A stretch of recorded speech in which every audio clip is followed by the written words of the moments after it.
Welcome back to episode 226 of the Hockey Cards Gongshow Podcast. My name is Josh. I'm here with Troy.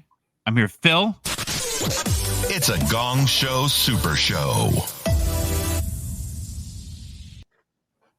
And Baba Louie will be coming in a minute, coming in hot. We all had stuff going on today, so it was the Schedule Olympics, trying to find a way to record this show. How's it going, Troy? How are you? It's going fantastic. All I know when Baba Louie comes in is the whole show going to crash, because I don't think we've ever had someone enter in the middle of the show. I'm sure it'll just crash and it'll be a total gong show. Phil, I feel like we don't talk to you like hardly any like in between shows anymore. It's like I only see you now on the show.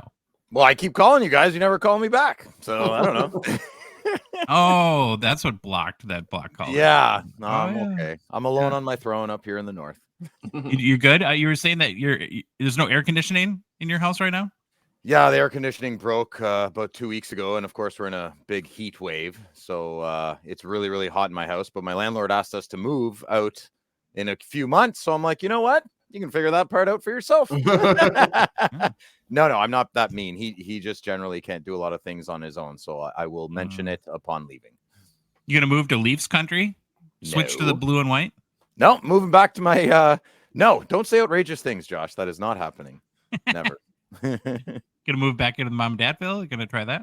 No, I don't think they would let me. That's okay. All right, well, yeah, we'll see Baba Louie in a little bit, and typical Gong Show style, I'm sure, like Troy said, it'll probably crash the show.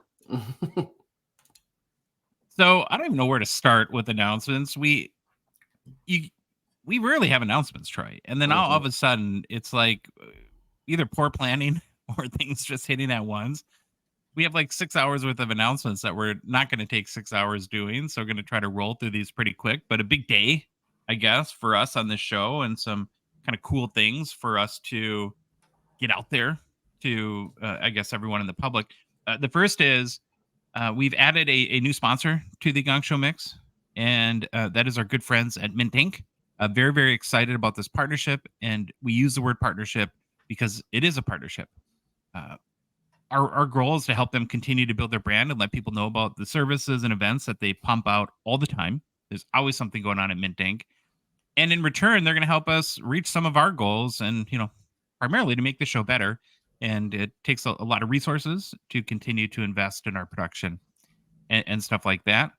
I think most people have probably noticed, if you followed us for a while, that we don't bring on new sponsors very often, Troy. And We're pretty careful about our approach to it. And we have been talking about a potential partnership with the folks at Mint Inc. for a number of weeks now and had a lot of discussion. And we just think it's going to be a great fit for, us working with Johnny Amendola and Freddie and the rest of the team at Mint Inc. Number one, I love Johnny's energy, his passion, commitment he really is working to build and continue to build a world-class experience for the collector through the Mint Inc. brands and stores. And, they're bigger now than just a local card shop. They're a AIR, authorized internet retailer in Canada. They're, always growing, always expanding. And like I said, I think just Johnny's an infectious personality, a big thinker, big dreamer, and kind of like us, I think, with our show. Phil, have you been to their new store, or did you go? You did. So yeah, it was amazing. It's pretty awesome. It was awesome. Johnny and I missed Pat's, but he took care of me really well by satellite. So it was fantastic. Popped into the store. And when you walk in, it's crazy because they have their little, buy your boxes and everything. You walk into another big room. That's for a whole different area. And then you walk in another big room, and that's for their breaks and where Johnny does all his, you said it best. He has such a vision. He's driven. He's doing it the right way. And you know what? If one way he picks doesn't work, he'll pivot the other way. He's got that energy for it, and extremely admirable. He really likes you. Oh, I really like Johnny. He's great. Yeah. Brother from another mother. I kind of want to put you two in a closet for 6 hours with your energy and see if anybody comes out alive. We could power a small country's electrical grid with our energy. That's for sure. Yeah, probably could do that. And I don't know. I mean, you may think it's weird or atypical to spend time talking about something like this, but we've always kind of, Troy, had an open and honest policy about who we work with and choose to do that. And I guess in the spirit of doing that, that's kind of why our first announcement today is bringing up our partnership with Mint Inc. So, and I'm looking forward to seeing their brand new store next month when we're in Toronto. I think we definitely have plans to stop by and do that. Can we get some more swag? I want another sweater. You do? Well, why not? You can try. Yeah. Yeah. Sure. I want to, Johnny. All right, that's announcement number 1. We got 2 to go. Holy cow. The next 2 are related to the Expo, and been working on this for a little while too. So one of our other sponsors, Slab Sharks, we're partnering with for the Expo to create a studio. How do we describe it? It's a big space, and we're going to be directly on the show floor, right adjacent to the Slab Sharks booth. And we're basically going to have a live studio where we're going to be producing content, recording. I think our the Monday show following the Expo, and taping a lot of interviews. It'll be a great place for us to come and meet everyone. So yeah, your weird and crazy podcast family here at the Gong Show will be coming to you from the Slab Sharks recording studio. It's going to be a lot of fun. It's been very challenging because this is like way out of our depth. Ever sort of done before. We record like we are right now, and I think, Troy, we're kind of comfortable now doing this after a couple hundred shows. But to get into sort of the live production and broadcast side of things has been it's like rethinking our show all the way through again. And so Baba Louie in particular has been working behind the scenes. We've had to get cameras and microphones and mixers and cord. I've never bought so many cords in my life, and I've never realized how expensive cords and cables and adapters can be. But I think we have a good plan. We've been testing left and right, and it's something new, that's for sure. So, Phil, we'll be recording our show live from the Expo. What do you think about that? I think it's dangerous but exciting. I can't wait to wear my tux, man. I'm really excited for this. Yeah, I love to. In our little picture here, I did sort of the Muppets representation, and I told everyone here, like, nobody wins if you're watching on YouTube. So it's Troy. Who are you? And I forget that. Waldorf and Statler. Yeah, Waldorf and Statler, right? And then Fozzie Bear for Louie. I don't think he was real excited about that, but come on, it's not too bad. It's perfect, right? It's perfect. And then we have Phil as Gonzo, and initially Phil messages me. He's like, "I'm not Gonzo. I'm Animal." It's like, I think you're Gonzo, Phil. Animal's just like crazy. Yeah. But Gonzo's weird and crazy. And I'll take Gonzo. Upon further reflection, you are correct. Yeah. And now he's wearing a tux in this photo. But if you go, Phil, and you spend a little time doing like a Google images search of Gonzo, he is a reporter, and he has in many cases is wearing a fedora. I have a fedora. I have lots of fedoras. Yeah, I know. I'm gonna crush this. I'm gonna crush it. It'll be great. So, what are the odds that we pull off recording our show from the Expo floor? Will they let us? Are we doing it Monday morning? No, we do it Sunday. No. It'll be recorded. We're not doing it live because we don't want to rely on their internet. We're just going to record the show. There will be a viewing area. Okay. For people that want to come and watch, and then I don't even know if we'll do it all together. We may record some pieces and then through the magic of editing, right, piece them together there. But beyond just the new experience of producing our show from the Expo, well, number one, we'll get to interview a lot of people that we probably wouldn't get access to that many in that short of period. But then also, I think just having a home base for us to meet people is going to be pretty awesome. Yeah. Because we'll have couches and stuff that people can come chill at. Absolutely. The lounge area. It's coming to fruition. Lounge. Yeah. Now you're bringing plants, right? Because you're very insistent. Okay, good. You have to have greenery, man. You have to have greenery. Green is the best color. Keeps everybody calm. Sucks the anxiety away from you. It's good, man. Okay. That's announcement 2. Announcement 3 is the one I'm probably most excited about, most nervous about, most scared about. It is in conjunction with the Expo too. But Troy, we're going to do our very first event as a show. And because we're nuts. And, why not take something like our studio, the Slab Shark studio, and pile on something other super huge in like a 2-day period, right? That seems like a smart thing to do. So our event is called Rip Party. It's going to happen Friday night of the Fall Expo. So that's November 8th. It's going to start at 9 p.m. Eastern time, basically after the show wraps up for the day. I think the show ends at 8. So I think the best way to explain what Rip Party is and will be, I have to go back, guys, to the Spring Expo where Troy, Phil, Louie, myself, we had a house, Chateau Gongshow, that we rented with a bunch of our hobby buddies.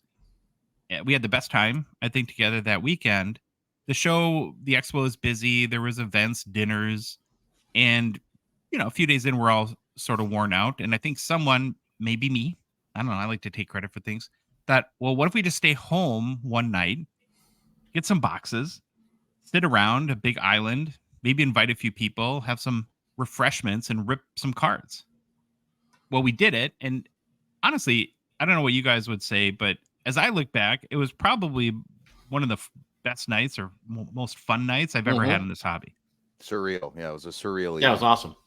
It was just an amazing experience. A couple of guys hit some huge cards. We all kind of laughed. We cheered. We chirped each other when we had bad boxes. Like I said, it was a total blast.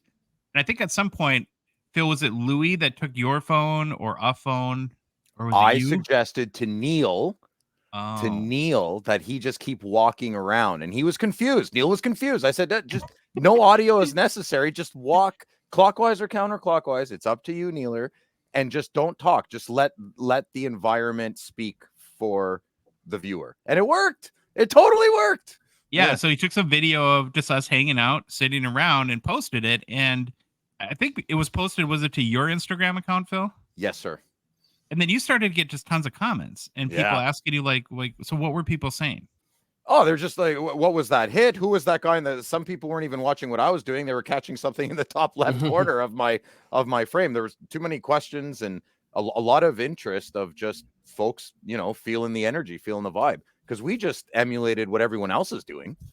Yeah. We're all doing the same thing, right? Yeah, we were just all hanging out, having a great time opening cards. And it kind of put the seed of Rip Party in my head at that point, because we've wanted to throw an expo event, but kind of the problem with that is there's not a lot of like real estate available. The expo is only a few days, and you have like the Jeremy Lee, Jack Astor's Thursday night event that is a must attend, and we're going to be there on every Thursday, so can't have a event that night.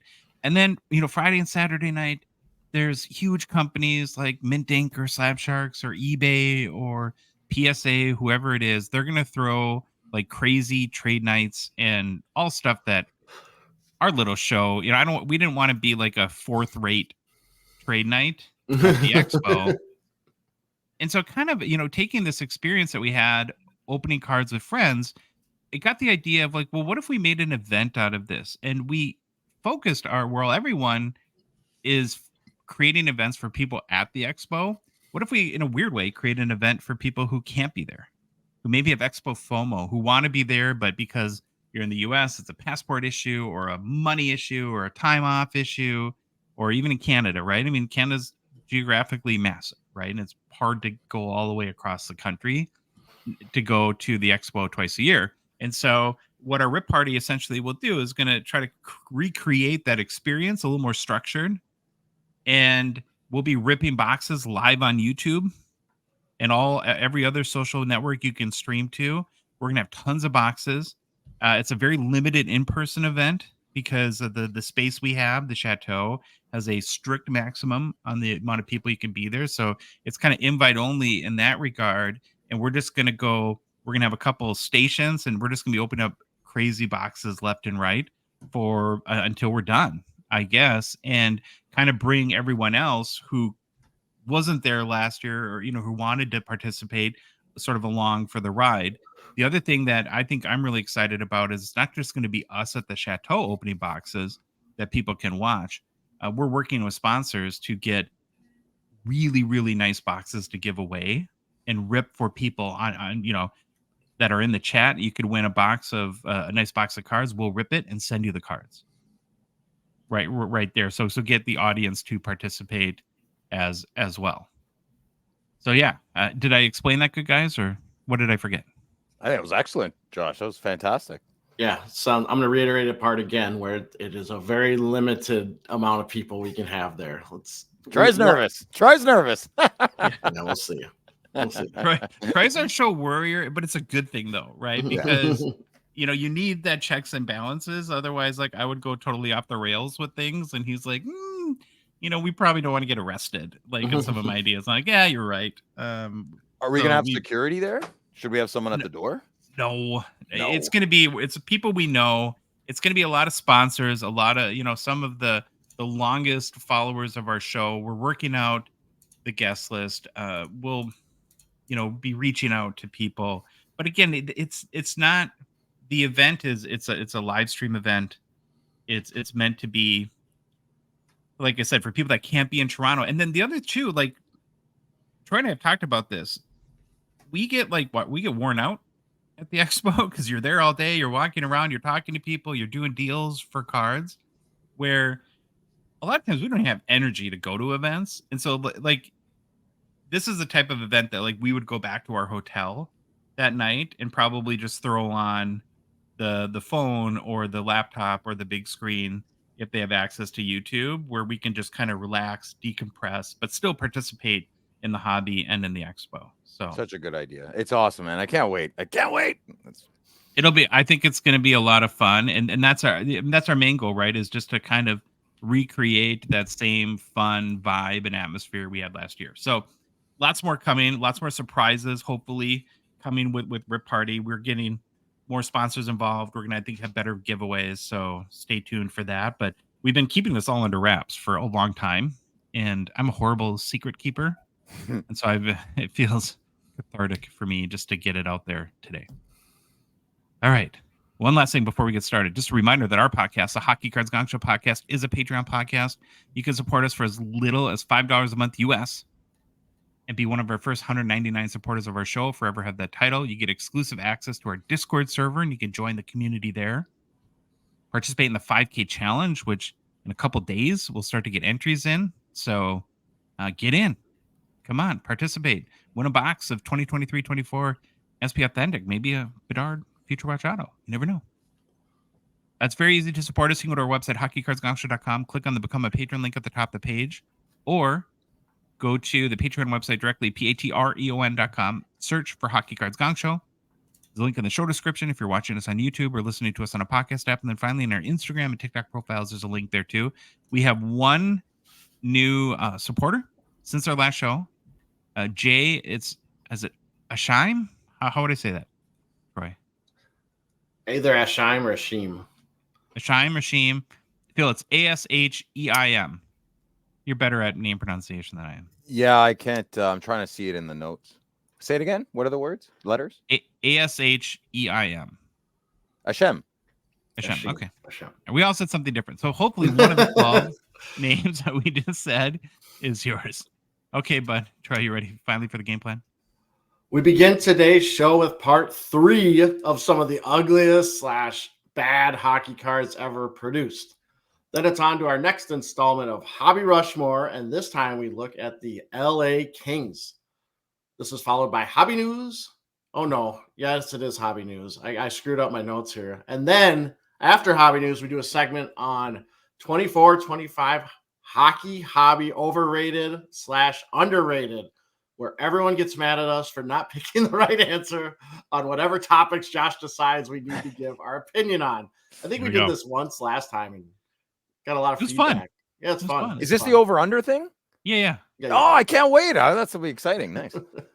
Then we take a look at new product releases. And then we end the show with the Gongshow Mailbag and any personal pickups. We got poo too, right? Yeah. What's that? We got poo too. The turd. Oh, I forgot poo on the shoe. Yeah, okay. After hockey over underrated is poo in the shoe. I missed that. My fault. It's a gong show already. It was a long intro. I know. I'm exhausted. I need a nap before we start the show. Okay. It is time for part 3 of my, I guess me, looking at some of the ugliest / bad hockey cards ever produced. I will say again, the feedback for the first 2 segments has been very favorable.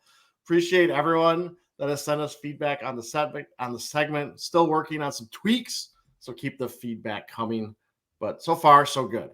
So we will begin. So here we go. Our first card, I guess, 1989, o-pee-chee, number 279, Chris. And this, Phil, this is one of your guys. It's a Greek name. Is it Katsopoulos? I can't say his name. You're making me screw it up. Yeah, it's a Greek name. It's Kotsopoulos.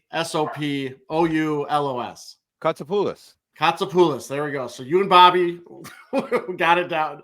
Bobby will yell at me for getting it wrong, but yes, this is our boy. So if you are on YouTube, obviously you can see the card. If you can't, I'll kind of explain it. It falls into our category of horrendous airbrushes that o-pee-chee like to use mainly when players got traded or signed as a free agent with a new team for the season. And everyone at o-pee-chee had a panic attack and they had to figure out how to get them in a new team's jersey. So they pull out the old airbrushes because this is back in the late 80s, fellas. There was no real, well, there might have been some kind of rough Photoshop, but yeah, this is what they had. And our boy, definitely airbrush. You know what it reminds me of, Troy? Yeah. Well, for us, it'd be like Valley Fair, but going to like Six Flags or something like that. Remember where they have the portraits where they, yes, and it's like you can tell it's very airbrushed by the like what is it called, like dithering on the yeah. Well, the only thing on this card, so if you watch on YouTube, it's basically his face, and then everything else is airbrushed. There's a big helmet on his head that's airbrushed. His jersey's airbrushed. We will get into those in a What helmet is that? It's a Cooper, I think. Oh, okay. These are pretty popular when I was a kid playing hockey. Messier. It's a Messier Cooper. Yeah, it's a Messier helmet. Mm. Okay, so our boy here, he's in Detroit Red Wings airbrush colors. So he got signed by Detroit. I can't remember where he was playing at before that, but that's why he's all airbrushed in all its glory. And so when I looked at this picture, literally the first immediate thought on my head was like, I've seen these before. And there it is. It is totally his helmet. And I'm not the first to say this. This has been out there. But his helmet, it was the first thing I thought of. It literally looks like he's in the movie Tron from 1983. It is amazing. So if you're looking online on YouTube, you can see his helmet. It's the same thing. I never noticed that. I'm so glad they didn't do that in Tron Legacy, though, the remake. Yeah, where they had the more one, yeah. I don't know, futuristic helmets, we'll call it. But so they had to have used hockey helmets in the movie. Like there's I'm assuming so. Clearly, yeah. Yeah, so it's exactly the Tron. I mean, when I saw that, I was like, I gotta find a picture. I found it. It's like, yep, that's the helmet I was thinking of. So, I can't believe I never noticed. I'm a huge Tron fanboy. I never caught that. Good job, Troy. Yeah, so airbrushed Tron helmet looks terrible. Well, I mean, the helmet looks great, but I mean, you can totally tell it's airbrushed. It's like the whole picture's airbrushed except his face. Again, if you're watching on YouTube, he's kind of hunched over. He's got this white airbrush jersey, but it looks like his shoulders are literally up through his brain. I mean, they're over his ears. I don't know a lot of people that shoulders extend all the way above their ears, but this guy certainly does, I guess, according to the airbrush artist. He had I don't know if you knew this about him, though. I was just looking him up. He had a neck amputation. So yeah, no kidding. Just looks abnormally tall or goofy. And then the jersey itself, it's this big white mess, but it's got these like silver streaks, which are supposed to be shadows. They're going for shadows, but I don't know. It doesn't look right. It just looks weird. I've never seen silver shadows before, but I mean, A for effort, I guess, for trying, but it did make a good bad hockey card. I could do probably 50 segments on airbrush failures. There's a lot of terrible ones. So I don't want to turn this into the o-pee-chee airbrush segment, but we'll keep putting those in every once in a while. But if you think about that, though, this will never happen again because editing technologies, digital editing technologies are so advanced now that they can put anyone in a different jersey and you could probably never tell the difference. Yeah. And plus, I mean, it's actually, we're catching up now, but with how delayed things were, it didn't even matter anymore because they were so far behind on sets that they could get stuff in. But yeah. So, all right. Our boy, Chris, Phil, how do I say his last name? Christos Kotsopoulos. Okay, Kostopoulos. He was a defenseman that played 10 seasons in the NHL with the Rangers, Whalers, Maple Leafs, and Red Wings. He had 44 goals and 109 assists for 153 points in 479 games played. There is one PSA 10 graded copy of this card. Someone loved it so much they wanted to get it graded. They got a PSA 10. It sold in 2016 for $7.49 US in the Fanatics Collect weekly auction. PSA 10, $7.49. That's a set collector for sure, right? Oh, for sure. Yeah. A PSA 9 copy did sell on February 17th of this year via eBay, verified Terabig for $12.95 US. So there you go. Price is going up. Price is going up. PSA 10 pop is 4 with a gem rate of 67%. If anyone cares, I could not. If you look for raw copies, like dollars. Okay. So that's our boy right there. All right, next one. This falls into my favorite category, I guess, because I keep showing these. Prominent rear end in front of the camera cards. I don't know what is going on with some of these. I don't know why this is such a big category, but here it is. We have a 1991 Topps Dan Quinn, number 393. Yes, this card goes into our beloved butt card category. We have had, now I think this is the third one we've had. Now, one good thing about this card is that there's North Star players in it, and we can see their sweet uniforms. So that's pretty cool. That's a good the card, but that's about it. So again, decision makers of this card thought it'd be a good idea to have defenseman I can't say his last name either, Marois, rear end as the prominent part of this card. This is the prominent, rule of thirds. We got, 1, 2, 3, right here. We got the prominent picture of his rear end in the camera. I don't know why that dude's butt is bigger than the picture of the player of the subject of the card. It's like, what? Why is this literally, is this the only picture you had? But again, this is what they decide. I mean, and I'm not a fan of the overall design of the card. I think it's pretty, I don't know, bland. Mm-hmm. I don't like this yellow thing that's supposed to act like a stick. The card stock on that top set too is horrible. Is it just like, does it melt? Is it like, you breathe on it wrong and it just kind of folds? Sticker quality, but not a sticker. Yeah, it's so again, this photo, there's not much else to say. It is just, bad hockey card design. So that's Marois. Okay, thank you. One day I'll figure out all these names. So now our boy, the card right here, this is the guy in the card, Dan Quinn, who's not the most prominent picture. That's Mario's butt. Mario's butt, basically, and the couple North Stars. I think that's might be Cicerelli right there. I don't know if that's Cicerelli, but and then back there. But yeah, so Dan Quinn is the main player on this card. So he's a center that played for about every team in the NHL. He didn't play for every team, but he played for a ton. He played 14 seasons. He had stints with Calgary, Pittsburgh, Vancouver, St. Louis, Philadelphia, Minnesota North Stars, Ottawa, and the LA Kings. Wow. So kind of Jagerish. Sorry, I hit mute. My dogs decided to start howling. For his career, Dan Quinn had 266 goals, 419 assists for 685 points and 805 games played. There are no graded copies of this card at PSA. That price talks more, Phil, to your – there's no one set collecting 1991 Topps. Yeah. They're not even trying to get the whole thing. Actually, there's none graded copies at BGS, and there's no graded copies at SGC. Yeah. I actually went and looked for anything and couldn't find anything. Flush it. Yeah, flush it down the toilet. Raw copies. Well, it's like Apex Junk Wax, right? Yeah. This set is kind of, I think of that.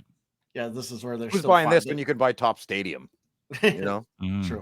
Yeah, $1 if you want this online, or if you want to buy it. There's raw copies out there. Probably get less even than that. Okay, third card. Boy, this is a special one, fellas. I don't know what to say about this. 1992 Pinnacle Sidelines. Doug Gilmour, number 233. What? That is. Yes. So this is Pinnacle Sidelines. This is a very special card. It might be one of my favorite pictures ever. Now, again, it's from the 1992 Pinnacle set. The card is called Sidelines. And I believe the Sidelines moniker, if you read the back of the card, is from the card trying to showcase the player in an activity they do on the side or in the off season. Now, we're going to play a game, I guess. It's like a bullfighter, right? Well, here's the deal. Every card in this set could be on this list. Like, they're all terrible pictures. Actually, the card I'm doing next is another one because I just loved it so much. But so let's go back to this one. Doug Gilmour. If you're not watching it on YouTube, it's basically Doug Gilmour. He's got some kind of black hat on. I don't know what kind of fancy hat it is. He has this looks like maybe a vest of some sort, a red scarf around his neck. And what do you think his sideline activity that they're kind of trying to call out would be? Blues guitar player. Okay. Yeah, or bullfighter in the Wild West. No, this was their interpretation of Doug Gilmour is into acting, and he has decided to do it like some acting roles, and maybe in the future he'll do that as after his hockey career. That's what they were trying to get at. Picture is so unbelievably bad that I don't know if this is a thing, but do you guys see it's out of focus? The hat's out of focus, the hair, his body. I don't know if it's kind of an effect they're trying to add to make it look cooler, but it doesn't work. It looks terrible. The card itself is garbage. It's not a hockey card. I actually like when they try some weird things like this, but no, this one this ain't it. So do you think if you brought this card to him today that he would sign it? Sign it? I don't know. I am loving those. There's a lot of Instagram reels, TikTok reels, or whatever they're called, TikTok things, where they bring up just embarrassing photos to players. Like Sidney Crosby, they brought one up and he laughed. He signed it right away. But I kind of dig those videos, see what they react. Some of them rip them up. It's kind of hilarious. But yes, just an all-around terrible card for a legend. Doug Gilmour is an absolute legend. He's in the Hall of Fame. He played 20 seasons in the NHL. He played for one less team than Dan Quinn. I figured that out. So Gilmour played for St. Louis, Calgary, Toronto, New Jersey, Chicago, Buffalo, and Montreal. 450 goals, 964 assists for 1,414 points in 1,474 games played. One-time Cup winner, one-time Selke winner. Couldn't find any graded copies of this card. I don't know why. It's so awesome. Card doesn't sell it often, but when it does, $1. $1 you can get this for. And finally, you're a Gilmour fan, right? I like him. I respect him. Yeah. Does this card make you like him a little bit less? I have a lot of thoughts going through my head, and one of them is a question to Troy. You said there's other players that have they did profiles of these. Other players. So how does that work with the NHLPA? Like, did Pinnacle approach the NHLPA that we want to do a photo shoot with these 30 players? Well, here's my thing. So it's got both the licenses. Yep. It's got NHL and NHLPA. So they signed off on this. Maybe they're thinking, we got to try to get our guys out there. We're trying to be media market them. It's just this wasn't it. He looks like Oscar Isaacs a little bit in this. You know that actor, Oscar Isaacs? Daddy Atreides. I always thought the Pavel Bure roller skate card was bad, but this one takes this whole genre. That's definitely on the list of ones to eventually show. Yeah. But this one, this is bad. Okay, so the next one, again, it's a Pinnacle. Pinnacle Sideline Series, Luke Richardson. Oof. Oh my God. Number 235. That's the look I'm going for is oof when I show these. Now, this one, again, I'm going to go quick on this one, but it's another Pinnacle Sidelines card. Oh. Now, I'm going to explain the card. He is basically holding a rocket ship, like a model rocket. He has got a nice, what kind of sweater is that? A very fancy sweater. Like an Argyle sweater, right? Argyle sweater. He's got khakis on. Nice hockey flow. Absolutely ridiculous. But the reason I pulled this card out, because yes, it's bad, but you know that rocket he's showing? I had the exact same model rocket. No way. And me and my dad launched it. And that thing went up so stinking high. And where we launched was right next to the airport, because that was a smart move. And we launched it. It went this thing went up maybe 500 to 1,000 feet, and we're just watching it. Thank God it drifted away from the airport, but probably not the smartest idea. But yeah, me and my dad would do model rockets when I was a kid. And I had Are those still a thing? Because I remember those. You can still buy them. We got a store around here called Hub Hobby, which they have a bunch of model rocket stuff. You can still get them. I don't think it's nearly as big as it was when I was a kid. Was this a thing in Canada, Phil? I chopped off the heads of matches and stuffed them in tennis balls and made rocket missiles like that. That was fun. We used to have Roman candle wars in the forest. Is that kind of the same thing? Not really. Now, did your model rocket, did this one have like a parachute? Like, were you Yep. able to recover it, or was it just I gone? can't remember if we lost this one, but we did recover most of them. This one went so high that the wind Yeah. kind of just took What- it. What's the accelerant? I've never. There's a even seen little anything like that. I don't. It's a little cylinder. I'm trying to put my hand. Yeah. So it's about that long, and it's Okay. a cylinder, and it's packed with explosive stuff or whatever you call it, the rocket, the propellant in there, and you basically. We ran a wire to it, and we had a little launch button, and we hit it, and away the thing went. And in school, a lot of kids did water rockets, or they do those. But yeah, it's a great one. Those are nice rockets. So good. That sounds so much fun, man. What about potato cannons? Did you guys ever make potato cannons? We did potato guns. Yeah, sure. those are fun. I Yeah. made a lot of those. Yeah. Well, the other thing, Troy, he looks like such a nerd. It's hard to imagine that this guy was an NHL hockey player. Yeah, it's kind of funny, but yeah, He's jacked. Richardson's jacked. He played. He coached our minor league team in Ottawa for like over 10 years. He is an absolute like 60-year-old man, ripped, better in shape than most 20. Yeah, I saw some interviews with him. He looked like he's a big, tough dude. But like you said, Josh, I'm kind of cracking up. He's holding this rocket, and they're like, okay. When I think of a rocket, guy that's into model rockets, I'm thinking of a guy that wears an Argyle sweater, has khaki pants on. So that will be the perfect picture. But if you look at this picture and zoom in, the rocket's actually, they're trying to show it as lit. There's like sparks coming off of it. Now, obviously, I pray it's not lit because It's not a good his idea. hand might go with that rocket as it shoots up, or maybe it's a sparkler. They don't have the engine in it. They put a sparkler there for the picture, but it's kind of funny that this is what they decided to go with. But again, another Pinnacle sidelines. The whole set will eventually probably make it into this. But all right, Luke Richardson played 21 seasons with stops in Toronto, Edmonton, Philly, Columbus, Tampa Bay, and Ottawa. Now, I want you to remember I said 21 seasons, stat line, 35 goals, 166 assists, 201 points in 1,417 games. Wow. I quadruple checked those stats because I thought it was absolutely insane that someone only had 201 points in 1,417 games. Obviously, he's the poster boy for the stay-at-home defenseman. He was a great defenseman, don't get me wrong, but he just wasn't an offensive point producer. And I was trying to think to myself, in today's NHL, he'd probably not even be around anymore. They probably wouldn't they'd get rid of him because he just doesn't produce enough offensively. But it's crazy that he only had 35 goals in his career.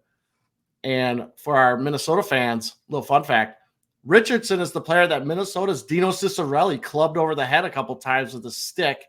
And then Ciccarelli was ultimately convicted of assault and spent one day in jail and had to pay a 1,000 Canadian dollar fine. I remember that one very much. I didn't know that. That's pretty wild. I thought. I took a couple whacks at him in his head.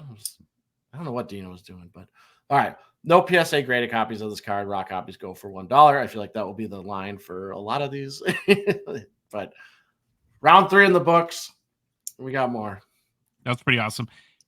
Do you guys know who has the Pinnacle brand, the rights to it? Does that Bedard? I don't know. Or if it's a Tops thing. Or does Panini? I don't know. Well, maybe Panini does. Sure. Yeah, I just wonder if we could convince Billy to bring him back. Bring this back. That'd be amazing. All right, we're gonna move on. Good job, Troy.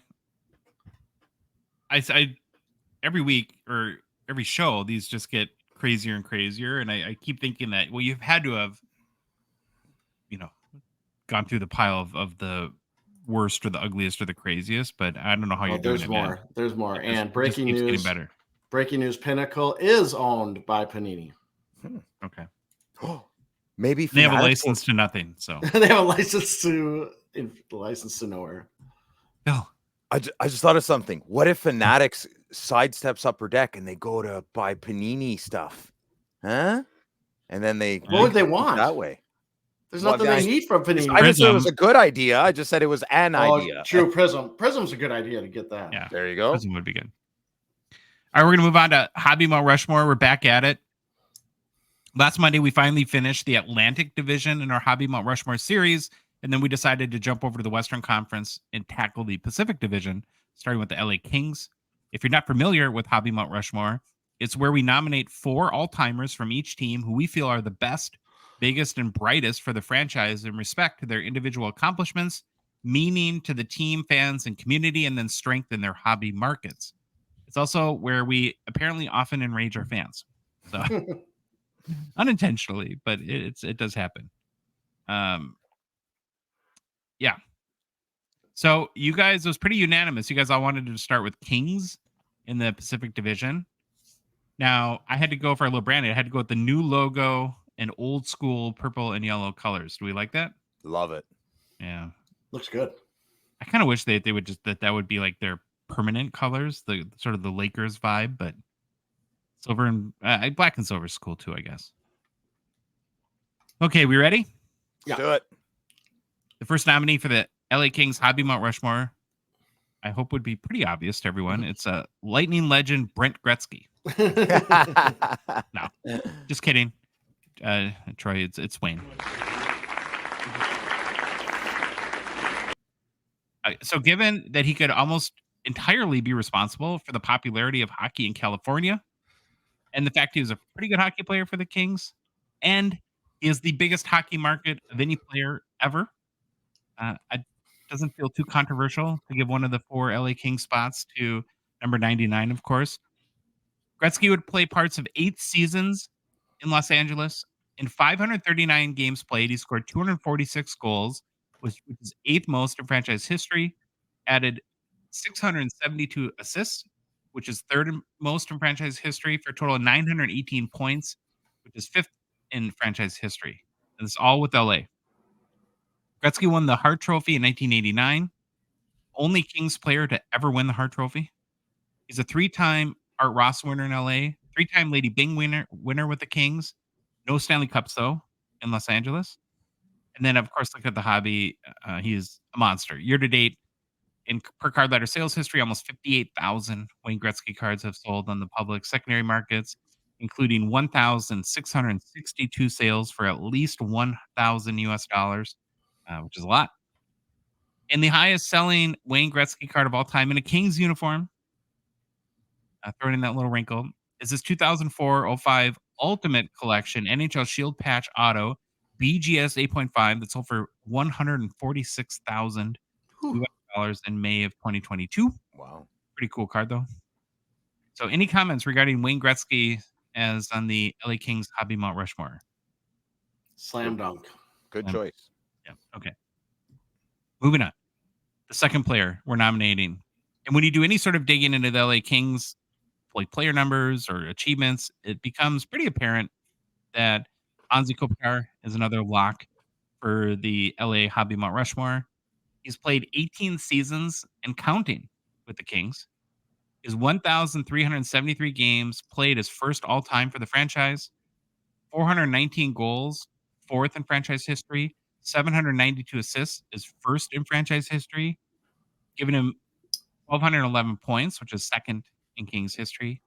2-time Selke winner, 2-time Lady Byng winner, 1-time Mark Messier Leadership Award winner, and of course 2-time Stanley Cup champion in LA. Now, Kopitar doesn't have a huge hobby market, but I would say it's solid. Nothing's going to compare to Gretzky, of course. So far, year-to-date, per card letter sales history, about 3,500 Kopitar cards have sold on the secondary markets. 7 of those sales have been for $500 US or more. Again, not quite Wayne Gretzky's hobby market, but decent. Now, the all-time highest-selling Anze Kopitar card is the 2019-20 The Cup Black Shield Auto 101. It sold for $1,950 US in January 2023. And of course, it has a disappeared eBay photo. So we're going to show his 2021 Hundo P instead. So we're going from the other end of the spectrum. This is going to be the new. This whole eBay like disappearing photos thing is weird because it's all cards that have sold. Like not, you would think that it would be like, well, if it sold like 4 years ago or something like that. Yeah. But January 2023, they normally have the photos. So I don't know what happened. But Phil or Troy, any thoughts on Anze Kopitar as a LA Kings Hobby Mount Rushmore nominee? I think he's right up there. Absolutely. This LA's an easy one. I know. The more we think about this and go through it, I'm like, LA's pretty. The whole 4, I think, are a slam dunk. Maybe there was no stress. Yeah, it wasn't even really all that close. So yeah, it was kind of nice after taking my. We needed a break. Beating. Mm-hmm. Yeah, we needed a little break, little reset. Okay, well, the next LA Kings player we're going to put up on the team's Hobby Mount Rushmore is everyone's favorite Expo vendor, Jeremy Lee. Even though everyone does Jeremy Lee, of course. No, Phil. It's really Marcel Dion. That's the next pick here.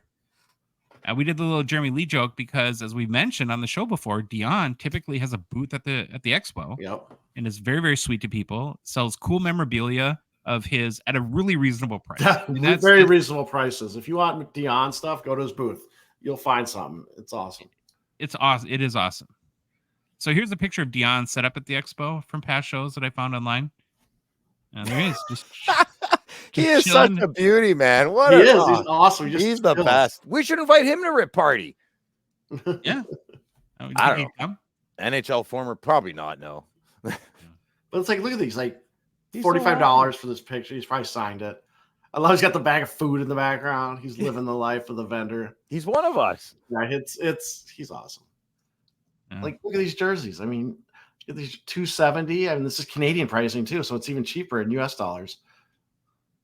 Did you guys see in Discord, speaking of that, somebody posted the new Fanatics like official jerseys are going to be like between $400 and $500. Yes. The new like official NHL jerseys. Like what do they call? They're calling them some name like I can't remember. Like because sometimes the actual like when you buy we'll call it the authentic jersey. It wasn't actually it wasn't the exact copy they wore on the ice. And I think these new Fanatics ones they're trying to say it's the exact thing they will wear on the ice. But then don't they have like all like the weird like fight like buttons and all I'm that? sure the buttons, fight straps. I don't know. I'm assuming fight straps are still put in the jersey. Yeah. So Phil, when you get your Ridley Gregg away jersey or home, what's white? I'm brain farting right now. And then you have a hot dog and your ketchup falls off onto it. That's gonna hurt, man. Yeah, I don't. I'm not a big NHL jersey guy. Hasselhoff is, so I kind of live through him. But I'm a messy eater, so I don't do the jerseys. Well, getting back to Marcel Dion, he played for the Kings of Los Angeles for 12 of his 18 NHL seasons. He's a Kings all-time leader in points with 1,307. In 921 games played with the franchise, he has a 1.42 point per game average. That's not bad at all. His 550 goals with the Kings is second in franchise history. Dion's 757 assists is second all-time as well. He won the Art Ross Trophy as a member of the Kings in 1979-80. Back-to-back Ted Lindsay Awards in 79 and 80. Also, Lady Byng in 1977. No Stanley Cups, though, for Marcel Dion with the Kings or any other place in his career. Looking at the hobby, about 3,000 Dion cards have sold on the secondary markets to date this year. It's not horrible, but not great either for a guy who, he is very underappreciated. 700 goals and 6 all-time in NHL history in points. Yep. You just never kind of bring him up in all-time. Needs that cup. If he had that cup, I think it's a whole different conversation. Agreed, Troy, big time. So of the 3,000 sales, 14 of those were for more than 500 US. All-time highest selling Marcel Dion card is his rookie from 1971-72 o-pee-chee, a PSA 10 copy sold for $15,006 US in December 2023. So, any controversy, guys, with Marcel Dion and the Kings Hobby Mount Rushmore? Doesn't sound like there will be. Zero. Little controversy on that slab you're showing on the screen. It's pretty off center. Just saying. You know it's what? Not actually. Hold on. He's in a. This isn't the right card though. Shouldn't it be a Kings card? I know, but there's no like high selling Kings card, so I. Oh, I thought maybe the one you had in the. I thought this one, the 78 tops. I thought maybe it was I should have. Yeah, I probably should have done that. Hmm. I just did like. I did Wayne in a Kings card because everyone knows the highest selling Gretzky card is a Oilers rookie PSA 10. So, but I'm not consistent, so my bad there. Actually, Phil, what you'll find very interesting about the 1971-72 set is the team name is off-centered in every case. I'm looking at the circle though, the oval. All the left to right. Yeah, 60. It's not. This one's not that bad though. I've seen a lot worse. But it's not a perfect 10. It's a good 9. Yeah.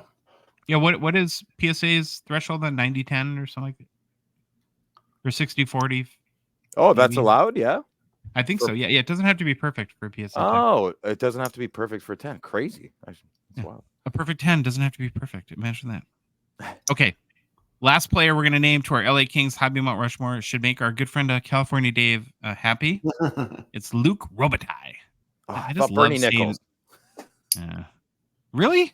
No, of course not. No. I kind of like saying the name Robitaille. Robitaille. It makes me think of you guys ever seen the Family Guy clip where like Peter keeps like kicking people and going Roadhouse, Roadhouse, Robitaille. Anyways, spent 14 of his 19 NHL seasons, including 3 separate stints with the LA Kings. I would have to bet there's not many NHL players who have had 3 different stints with one team. Where they played for him, played for somebody else, came back, played for somebody else, came back. Kind of crazy. He played a total of 1,077 games with the Kings, which is 5th most in franchise history, and the 5th player who, or one of only 5 players with more than 1,000 games with the team. His 557 goals are the most in franchise history. 597 assists are 5th most, so he scored 1,154 points with the Kings, which is 3rd most in franchise history.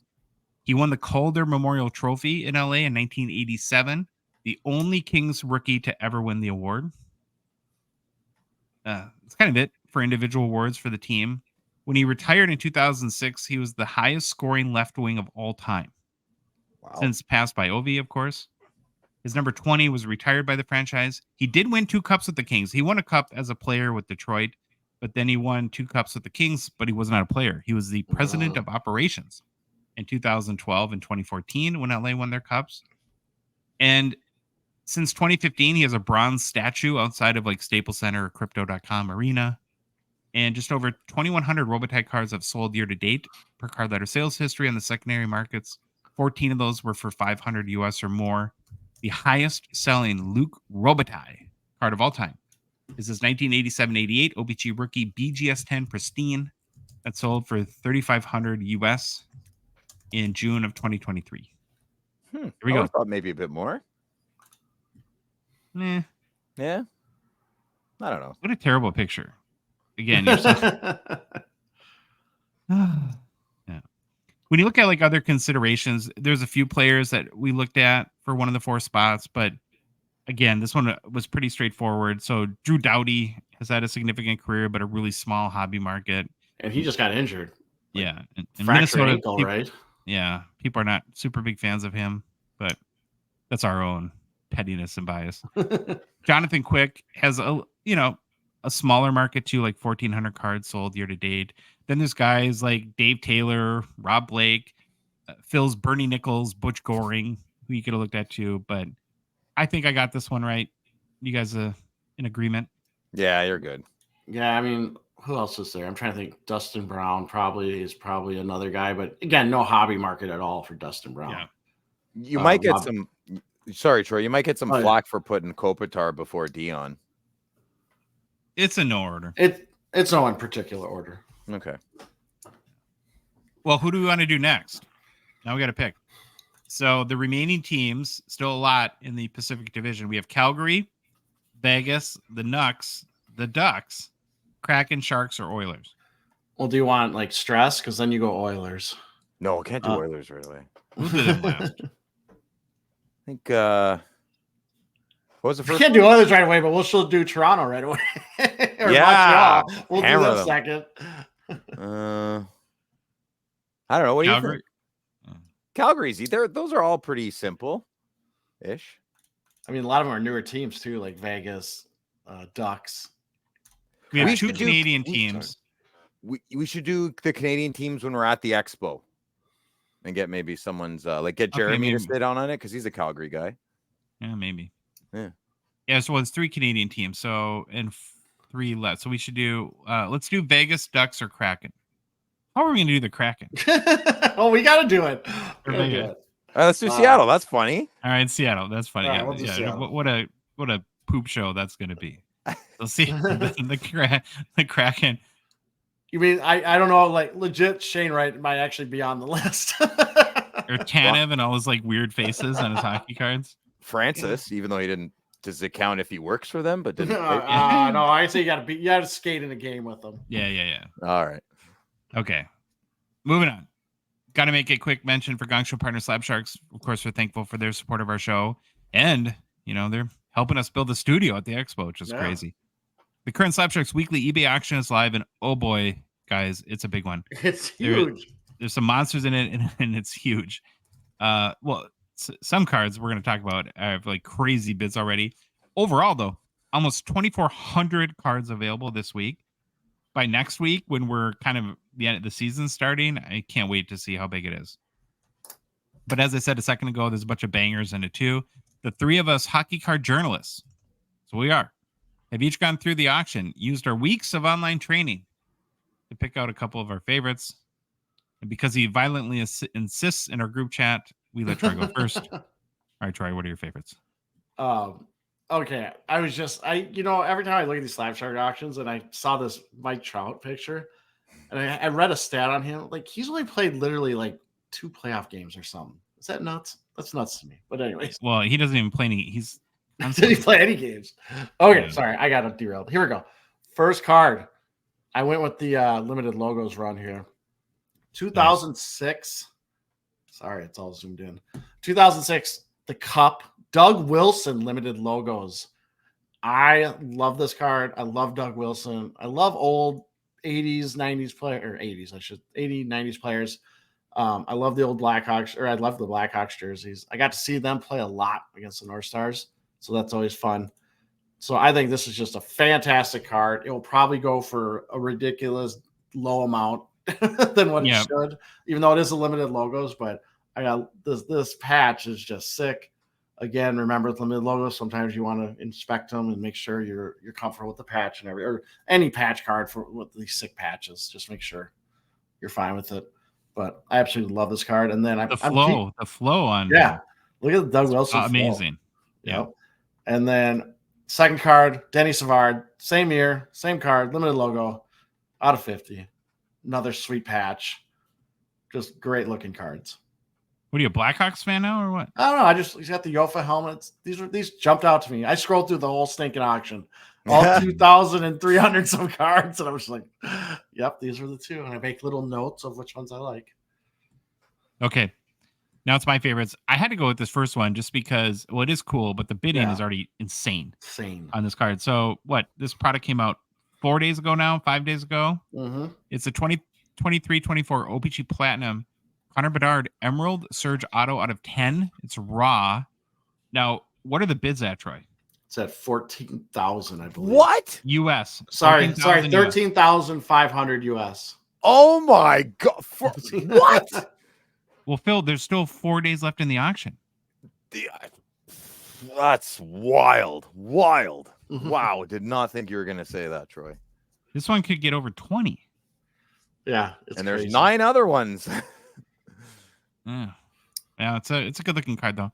And then my next pick was a 1998 Upper Deck Choice Eric Lindros StarQuest Gold out of 100. It's raw.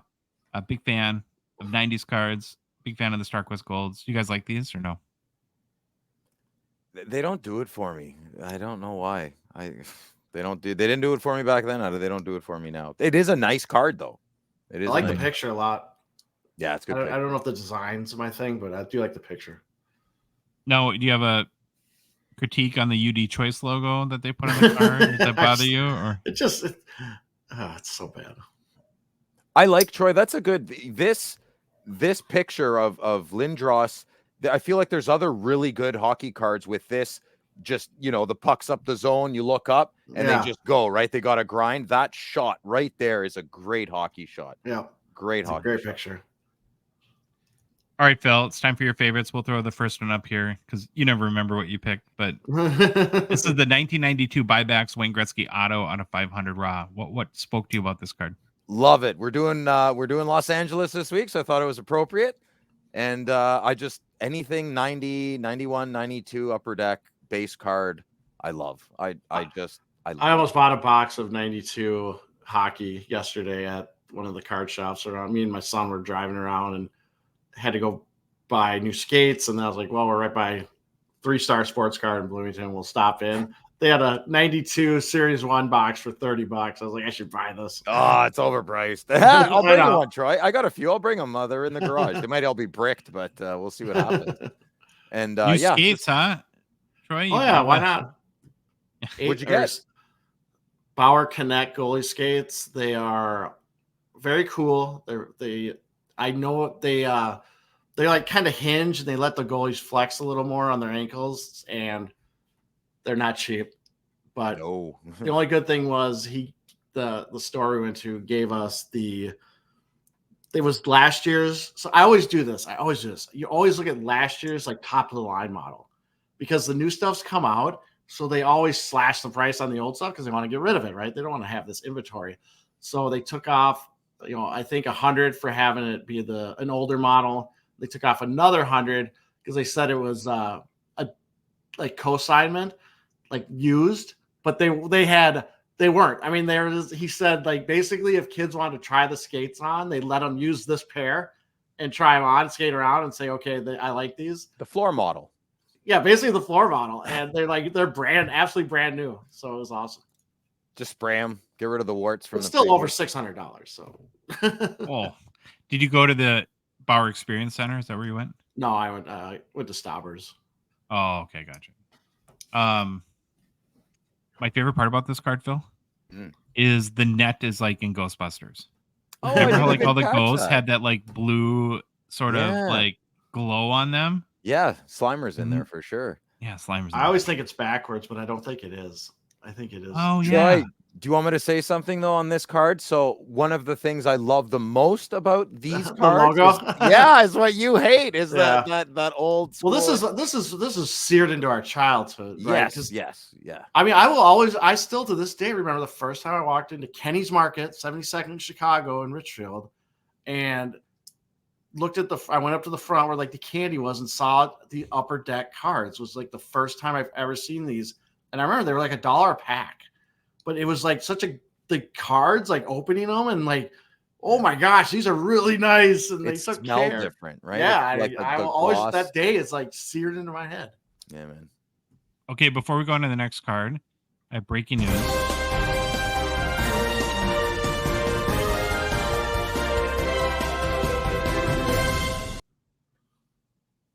Baba Louie. Hey. We've been Hi guys. How are you? I'm good. How are you?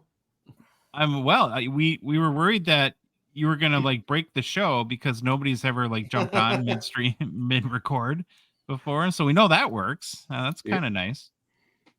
Yeah, just had to say hi. Glad to have you here. Glad I could make it. All right. Bye, Baba Louie. See you, buddy. Do you want another breaking news? Arbor Jack I was fined $3,385 for chasing down whoever that was and start pounding the absolutely living snot out of him. Why didn't he take his glove off? I don't know what was going on. They must have had really bad beef because he was riled up, especially for a preseason game. I didn't see that. Now I got to go find the clip or whatever. Okay, back to this card. Next card. 2021-22, the Cup, Sidney Crosby gold auto out of 12. Yeah, I'm really liking Sydney these days. So, and I love my cup. I never know what to say. Is this a parallel or is this an insert? What's the so I'm leaning more towards what's the number on the card on the back? Is it like 52?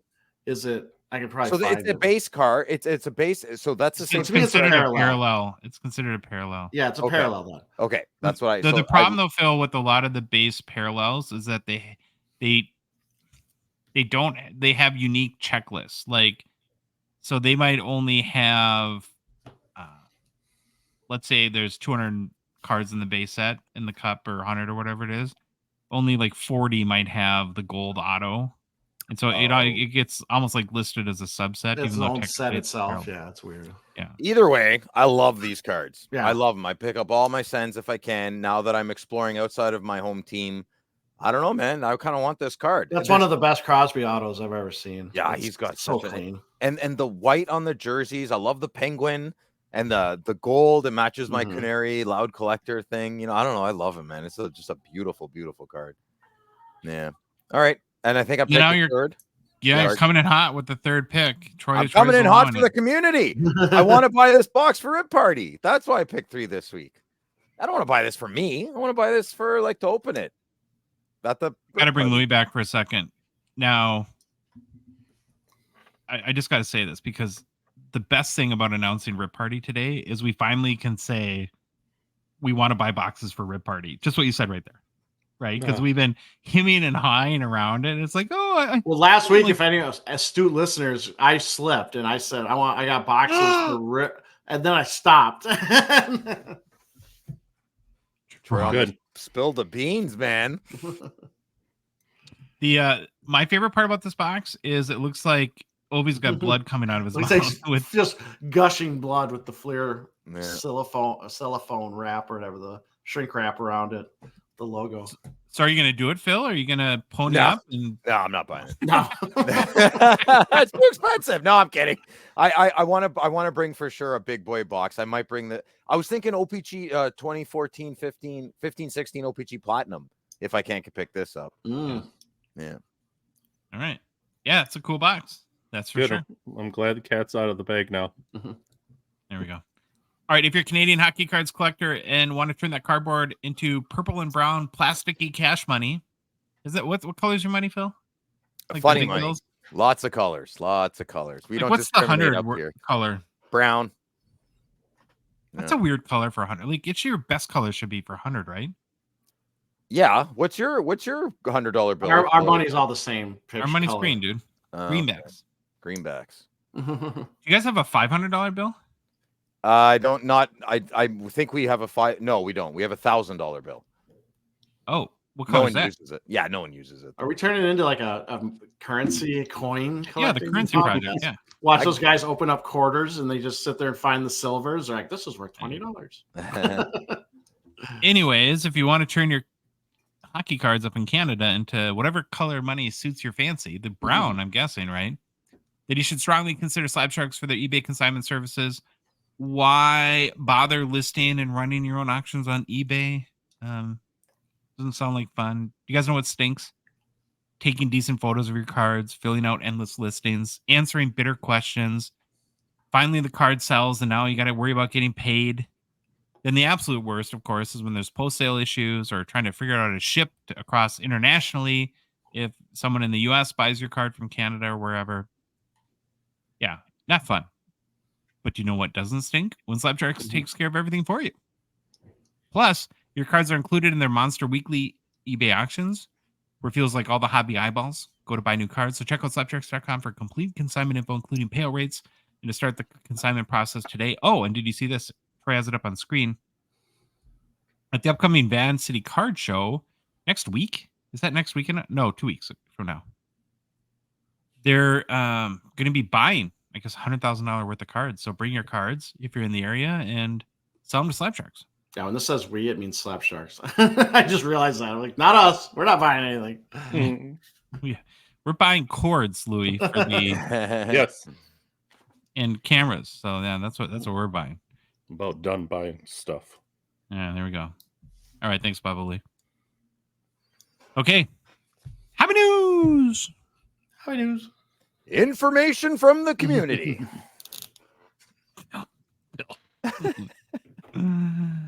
All right, well, it's been a minute again, and it's time to check back into the long journey on the road to infinity. We're committed to tracking the rise to the top, the cream of the crop, the rise to the top of the population count for the Connor Bedard Young Guns PSA 10. Everyone here is super excited. Phil, you're on the edge of your seat. Louis looks scared in the background. Last time we checked, progress had slowed a little bit. Now, if you saw the title of this episode, we're going to presume you have, because let's be honest, it would be weird if you were listening or watching and haven't. Something major has gone down with the PSA 10 pop count for this card. But before we get into that, we got to briefly review where we were last time when we checked in. The previous PSA 10 pop count for the Connor Bedard base Young Guns PSA 10, which was on our last update, was 5,303. Thank you. Now, as of the most recent PSA population reports, and is certified by the accounting firm Hanlon, Hedman, and Celebrini, The current PSA 10 pop count for the Connor Bedard base Young Guns is, drum roll please, Troy. Thank you. Very exciting. 5,578 PSA 10 copies, which is an increase of 275 PSA 10s in basically the last 3 weeks. Pathetic. Yeah. So again, it has slowed a little. You're right, Troy. In total now, though, guys, 12,413 copies of this card have now been graded by PSA, giving it an updated gem rate of 44.9%. But at 5,578 PSA 10s, this card has now entered into a universe of its own. It is now the hockey card with the most PSA 10 grades ever. There's no hockey card with more PSA 10s than this card. It has surpassed the Jack Hughes Young Guns PSA 10, which is at 5,475. So it's 103 more than Jack Hughes. And our boy, Troy, Grill the Thrill, whose Young Guns PSA 10s at 5,384. Now, there are still 2 cards that do have hockey cards I'm talking about that have a higher graded pop of any grading company, any grade, than the Bedard Young Guns PSA 10. One of the 2 is the Bedard base Young Guns PSA 9 that has a current pop of 5,704. So there's 126 more PSA 9s than PSA 10s.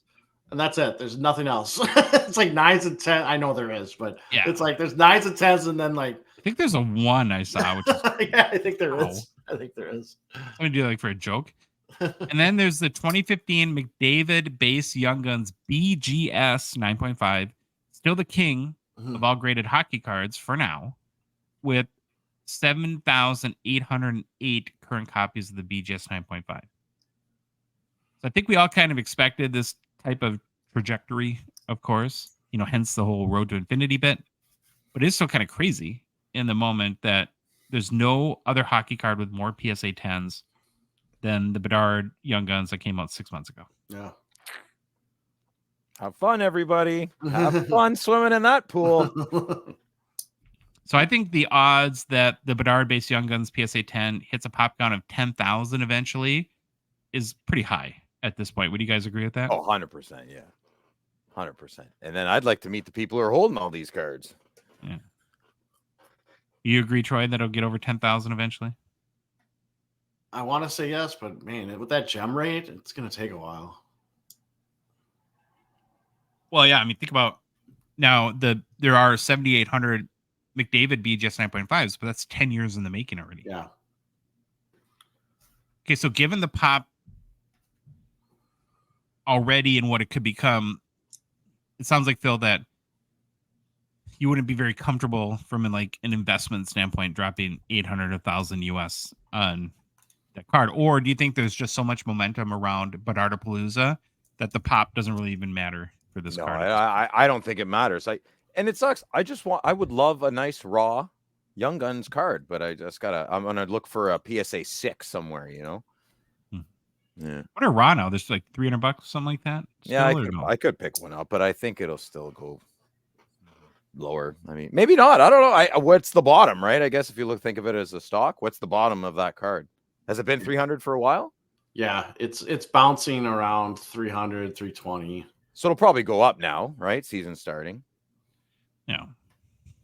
I hate thinking of cards like that, man. Like, how do you think it looks on the chart? I'm like, I don't know. It's a tangible object. I don't think it matters over the next maybe year or two, but then I think it will at that point. If that makes sense. Mm-hmm. All right, going to move on. Just want to do a very quick NHL injury roundup. We're like 5 days away from the start of the season. Can you believe that? So exciting. Oh, it's crazy. And, preseason's been in full swing, so it's inevitable that injuries are going to start to pile up a bit. Unfortunately, we're going to roll through a few of them really quickly. We already talked about this a couple shows ago, but reminder that the Devils' young defenseman Luke Hughes will miss the start of the season with an ankle injury. Drew Doughty, Troy talked about earlier, out month to month. The Kings are saying broken ankle that will require surgery. Also with the Kings, Arthur Kaliev out indefinitely after fracturing his clavicle. That sounds painful. I don't want to do that. And then, do you guys see last night the Patrick Laine Yes, that looked terrible. collision? Oh, To be geez. helped off the ice. Did not look great. If it's bad, like some people are predicting, where some people are saying it could be out for the season. I don't know. That it just looked that bad. That would be a big buzzkill for all the Laine hobby momentum that's been building since his trade to Montreal. That's really unfortunate. I don't wish. Oh man, that's too bad. It's like, what are you going to do though? Do you like, because you got to get in game shape, right? I mean, you have to play some of these games, but I don't know. Yeah. What are we at now? The Wild play 6 to 8 preseason games. I think we brought this up with Ken Reed where they need to shorten it still. Even it seemed to be, but you got to see these players play. It's really weird with the preseason in the NHL. It's just like, owners probably hate it, or they probably don't hate it because of money, but man, GMs probably sit there and have their fingers crossed the whole time. Mm-hmm. And then our Matt Boldy, Troy, week to week, lower body injury. Why That's not? fantastic. Why not? Yeah. Here's for the Matt Boldy breakthrough season. Here we go. Because it's not just the time they miss. It's like, are they good or right when they do come back? Yeah. Or is it a nagging injury that hampers production? You guys like my little heart Band-Aid on Bobby Hall? I do. Bobby Hall got a little Band-Aid. It's cute. Yeah, so. Okay, we're going to do over-under now, which I'm really excited about. Going to bring Baba Louie back. Okay, I'm actually going to switch to me, Troy. Hey, Baba Louie, can you do me a favor? Because I'm actually running pictures, which I'm terrible at here on the show. I need a scorekeeper between Phil and Troy. Got it. Thank you, buddy. So the first time we did hobby over-under rated, I don't know, it's like a month ago or so, I think we got really good feedback that we'd add it back as a part of our 2024-25 Hockey Hobby Preview Series. Baba Louie and I came up with 12 over-under. We were sitting, a few nights ago trying to think. And we got, I think, 12 questions that sort of pertains to the upcoming season and the new year in the hobby. Then we put out a series of Instagram polls. There you go, Phil. Thank I you. always do that for you. And for each question, our followers chimed in with a vote of overrated or underrated. More than 4,000 total votes again. Crazy. It's crazy how much engagement and interaction we get on this. So we're now going to go through these one by one. As an extra little wrinkle, though, Troy and Phil will each guess what the hobby voted as overrated or underrated. You guys can give your own opinions, too. We're going to keep score of their guesses. Baba Louie's going to do that. And if you guys correctly match with your guess the sentiment of the hobby, you get you get a point. Now, the person who gets the most correct answers will be declared the winner, but there's no prizes. You guys will get nothing to like it, like Spalding and Caddyshack. I guess you're playing for pride. We had a football coach. Got to play for pride. Got to play for pride. You guys ready? Ready, baby. Let's go. Phil, you locked in? You ready to face off against Troy? Locked in. Let's rock and roll. Locked in. Rock and roll. Here we go. Autobots, roll out. Okay, here we go with our first over or underrated question. Macklin Celebrini. Over. I'm going to go underrated. So Phil says overrated. Troy says Underrated. He's ready to pop off already. Oh no, I wasn't paying attention. I'm so sorry. No, I think Celebrini is underrated. I'm so sorry. Phil doesn't watch. No. It's like I don't like. I was leaning back. I wasn't okay. I think Macklin Celebrini is underrated for Phil, and I think the hobby says he's overrated. Okay, well now, you think he's underrated for you or the hobby, Troy? Which one? Oh, underrated for me, overrated for the hobby. Okay, so the hobby says he's overrated. Yeah, That's the what hobby both will these say said. they're overrated. I say it's underrated. We're agreeing. Okay. Troy and I agree. I think. Yeah, we have the same answer. The hobby has spoken. 61% Oh, of the hobby. yeah, good. Thinks he's I mean, underrated. they're right, but I didn't think they'd be right. But Pretty big majority thinks Macklin Celebrini is currently underrated. Could be a lot of people chasing his cards in. yeah, Nobody gets a point. You're both 0. Losers. We Losers. get 1 point, don't we? No. You got to guess what you got to make the same guess as the hobby vote. Oh, that's the point. Okay. Yeah. Question 2. There's 12 questions. The upcoming Fleer EX2000 hockey release, the lost hockey release from the late 90s that got shelved, they're bringing it back. Does the hobby think this release right now is overrated or underrated? I'm going to say the hobby thinks it's overrated. What do you think, personally? Overrated. Oh, Josh Boo's gonna get angry. Excuse me while I quit the show. All right, Phil. What do you think? I don't know. Well, I know what I think. I think it's definitely overrated. But what would me think if I was someone else? Well, if you were an EPAC group and you were yeah, you are Gonzo. No, they're just gonna say that right now. Okay, so the hobby thinks it's underrated. All right. Okay, so and Troy said overrated for the I said hobby. Phil overrated. said underrated. So one of you is gonna get a point. One isn't. By a very Oh, small slim margin. margins. Phil, you get a point. I win. Yeah. Yeah. Yes. The hobby says the upcoming Fleer EX2000 release is underrated, 53% to 47%. So Phil 1, Troy 0. Okay, next question. The upcoming Bedard Future Watch Auto from 2023-24 SP Authentic, which should be out in the next month or two, we're guessing. Right now, does the hobby think this card is overrated or underrated? Hobby says overrated.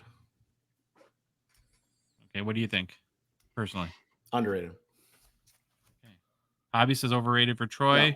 What do you think? I Bill? think hobby is bedarded. Well, I should take this back after seeing that Slap Sharks auction on that Emerald Surge. It's probably gonna be like 90% underrated. But sticking with my guns. Can I pick even rated? Nope. Nope, there's no even. Technically, they could get 50% on the poll. But I'm just saying. Technically, they could.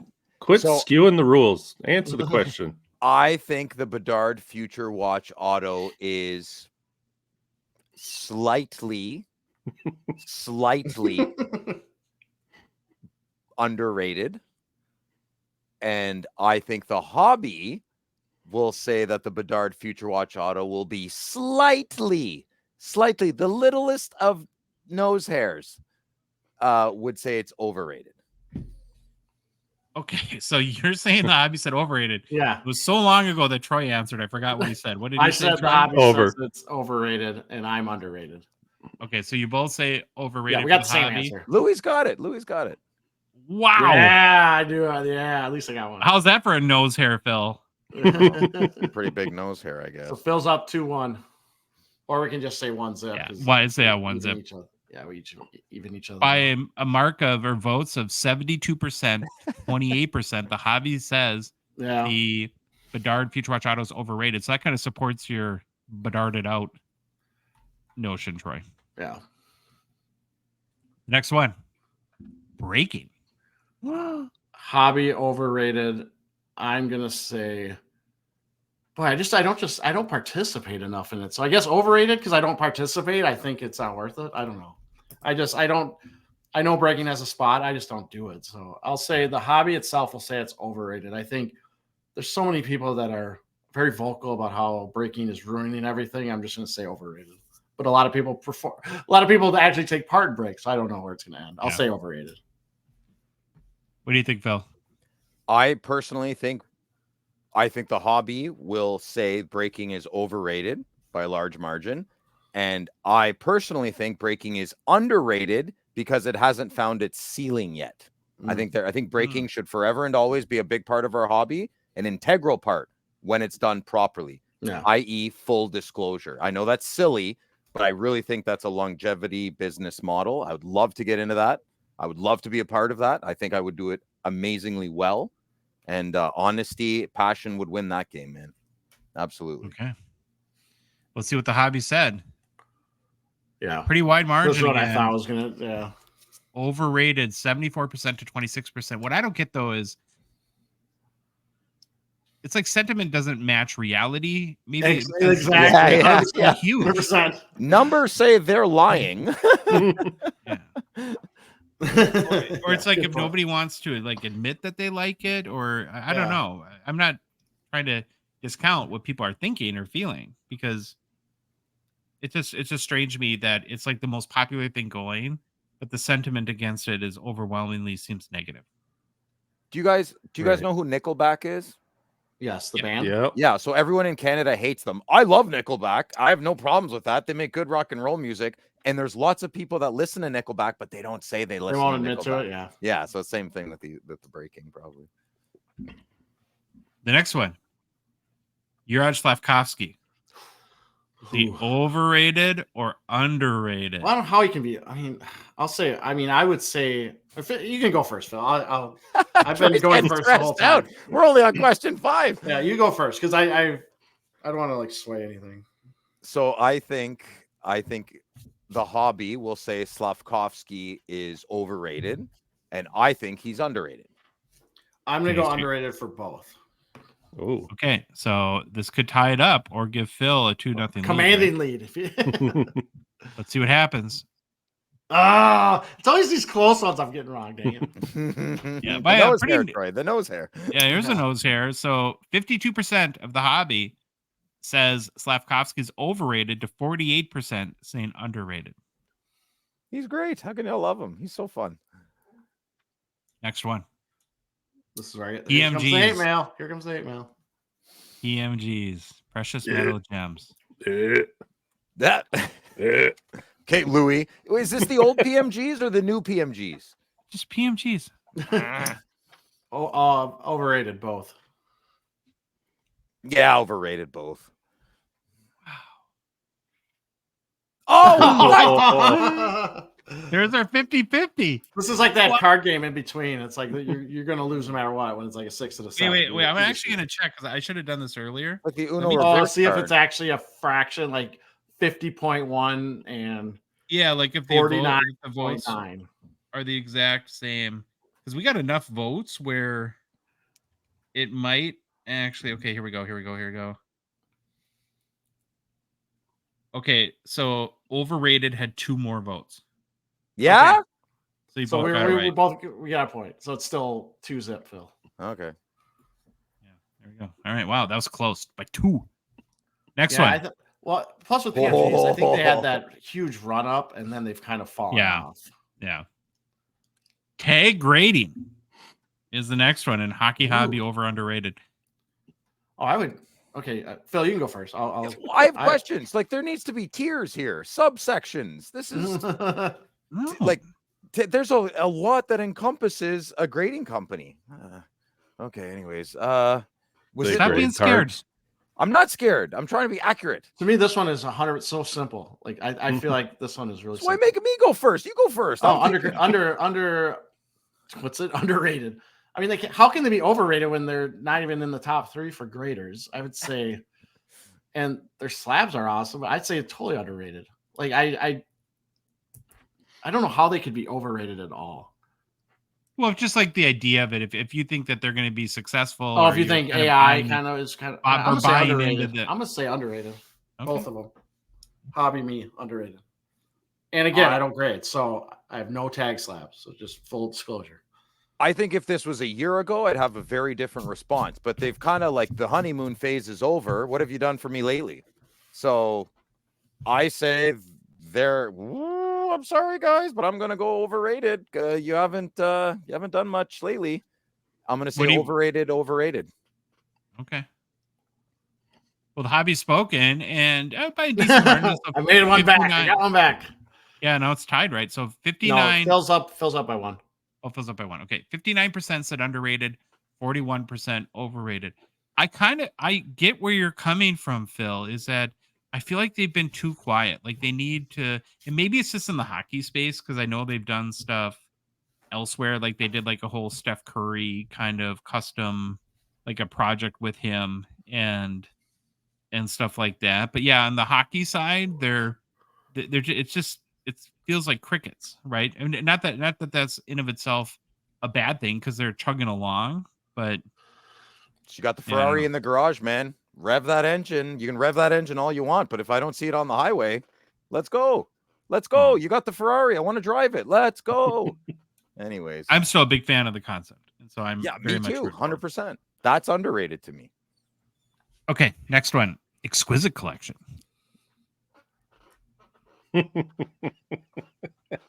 Overrated. For both or just you? Both. Oh, you. I am not sharing a meal with Troy at this though. I've not held that opinion back. I've just never been the greatest fan. Some of them, yes, are awesome looking. Don't get me wrong, but I've just never been like this is the greatest card ever created. Underrated, Bill? underrated. All right. So Troy's over. Bill's under. The hobby has spoken. 70%. Try to go away. 70% say underrated. 30% say overrated. So pretty overwhelming. Underrated there. 3 to 1. Now is 3 to 1. All right. Thanks, Baba Louie. Sure. Oh, very controversially from our last episode or last week's Rushmore, David Pasternak. Troy Barry, you think gonna he's go? overrated Under or on underrated? both. Under on both. Under on both? Yep. That's what Interesting. I will say the hobby says he's I don't know, man. He's pretty high up in the cards. I say the hobby says he's overrated. And I say he's overrated. David. So Troy goes under, you go over. Yeah. The hobby has spoken. Oh, Troy come with the on. big W. Whatever. They don't stupid. It's his name, man. They just like his name. I'm telling you. 71% of the hobby says underrated, while only 29% says overrated. Yeah, that's all. Surprise you that it's that big of a margin, Troy, or no? That margin's pretty surprising. I thought it'd be like a 55-45 kind of split, but yeah, 70-30 is kind of odd. Or not odd, but just bigger than I thought it'd be. Allure 16-bit is the next one. No, you skipped one. I did? It sounds rigged. Top loader binders. Is it? Oh my gosh, it's not. Wait a minute. This is why I can't do photos, people. The one question I care about is the top loader binder. The rest of these I don't care about. Top loader binder, I'm in. You're not supposed to know what's next. Quit looking at the supposed to know what question. I can't see the results. I know what the shenanigans. I'm still losing. Yeah, that's what the odd part is. Okay, we got to go to this for a minute. All right, I fixed the photos, so we can get back. Never trust me with photos. That's what we've learned on the show. Next question: top loader binders. What is underrated? All over the place. Everything underrated. 100% to 0. Yep, agree with Troy Bear. Underrated all across the board. All right, well, let's see if the hobby agrees with you guys. It does. Should be. Who thinks they're overrated? Why would I would love to hear? Actually, I want an opinion. I want someone to give feedback on why they think top loader binders are overrated. Like I could see one reason being that a lot of them don't have room for. I mean, the really thick ones. I mean, I'm like jamming it in to the point where it's almost going to rip the whole thing apart. Yeah, that's one of the things. But I don't know if they even make special ones for. And I will say another thing with my top loader binders. I don't know if you saw this, Phil. I'm not a big fan of like non-replaceable pages. Like you don't like the fixed ones? No, because I was thinking if then they made like a sheet for those really thick ones, you could slide that in there maybe. So they've always had that though. I never. You can buy like a. I'm sure you can buy them that don't. But I've never seen ones with thicker slots. That's a good idea. Interesting. You should approach at the expo. You should approach Panther or whatnot. You should Panther. Do they else? Panther. Panther. I always say Panther, and it's Panther. There's no Panther on that logo of any sort. I don't think so. I think it's P-A-T-H-E-R. Filling in blanks there. Okay. Okay. Yeah, the hobby said underrated by 65%, overrated 35%. So still tied. 2 more. I got to get the next 2 right to tie. Basically. Now Allure 16-bit. Finally, you only need 1 right to tie. Oh, I'm only down by 1. Yeah. Sweet. All right, Troy. 16-bit. Ooh. Ooh, okay. Troy underrated. I'm saying Hobby's going to go overrated. Oh, damn. Well, it's your best interest just to do what I do, because then you'll automatically win. I know. I have my strategy. Thank you. The Hobby's going to say overrated, and Phil says they're overrated because I can't tell who the players are. I think that's you don't like Michael Cera? That's some of the. I don't like them. I tried to like them. I held it in my hand. Did you hear that? That was such a good. I didn't like it. Did anyone hear that? That's kind of the allure of the 16. Oh. It's bad when I gotta explain it. Thank you. Okay. Yeah. It's about what I thought. This percent says overrated. 41% says underrated. Okay, so last question, Phil's got to go first because then I just got to take the opposite. Wyatt Johnston. Ooh, I don't know. What would Troy pick? I'll tell you, I don't care. Underrated. I'm saying underrated. Hobby underrated. Troy underrated. I don't have to say anything. Troy can just dig his own holes. Okay. What did you say again? Underrated? Underrated on You just both. forgot. I forget to remember. You said underrated, eh? Yeah, I said underrated. I actually think the Hobby's going to say, oh, yeah. I think this will be close. I think it's going to be a close one because I've went back and forth in my head like 5 times. Okay, let's make it interesting. I say overrated. Okay. All right. For all the marbles and no prizes. Oh, that's okay. We're equal, Troy. We're equal. Almost like exactly 2/3 to 1/3 says underrated by 66% to 34% overrated. Let the record show I wanted to pick underrated. Okay.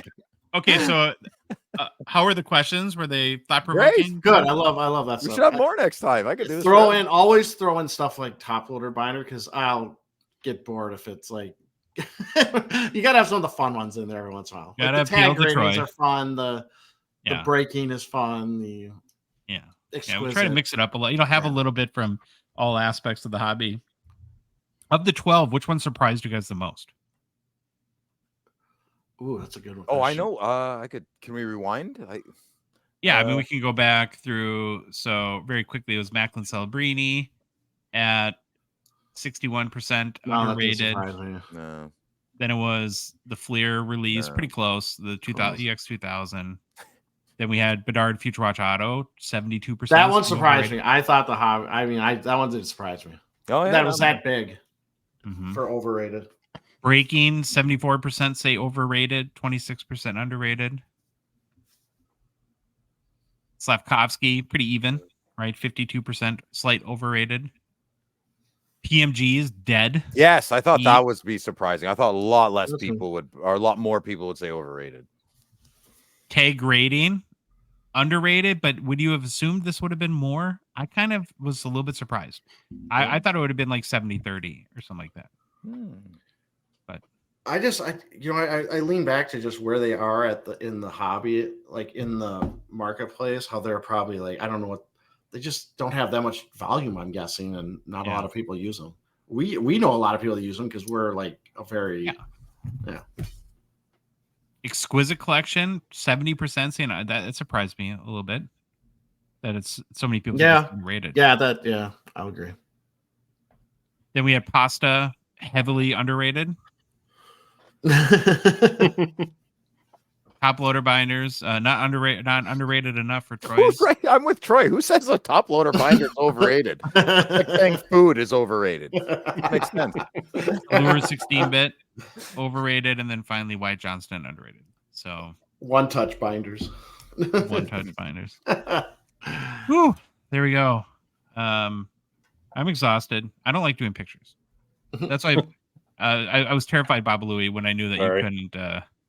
No, you had your thing, so it was no big deal. Okay, we ready to move on to new product releases?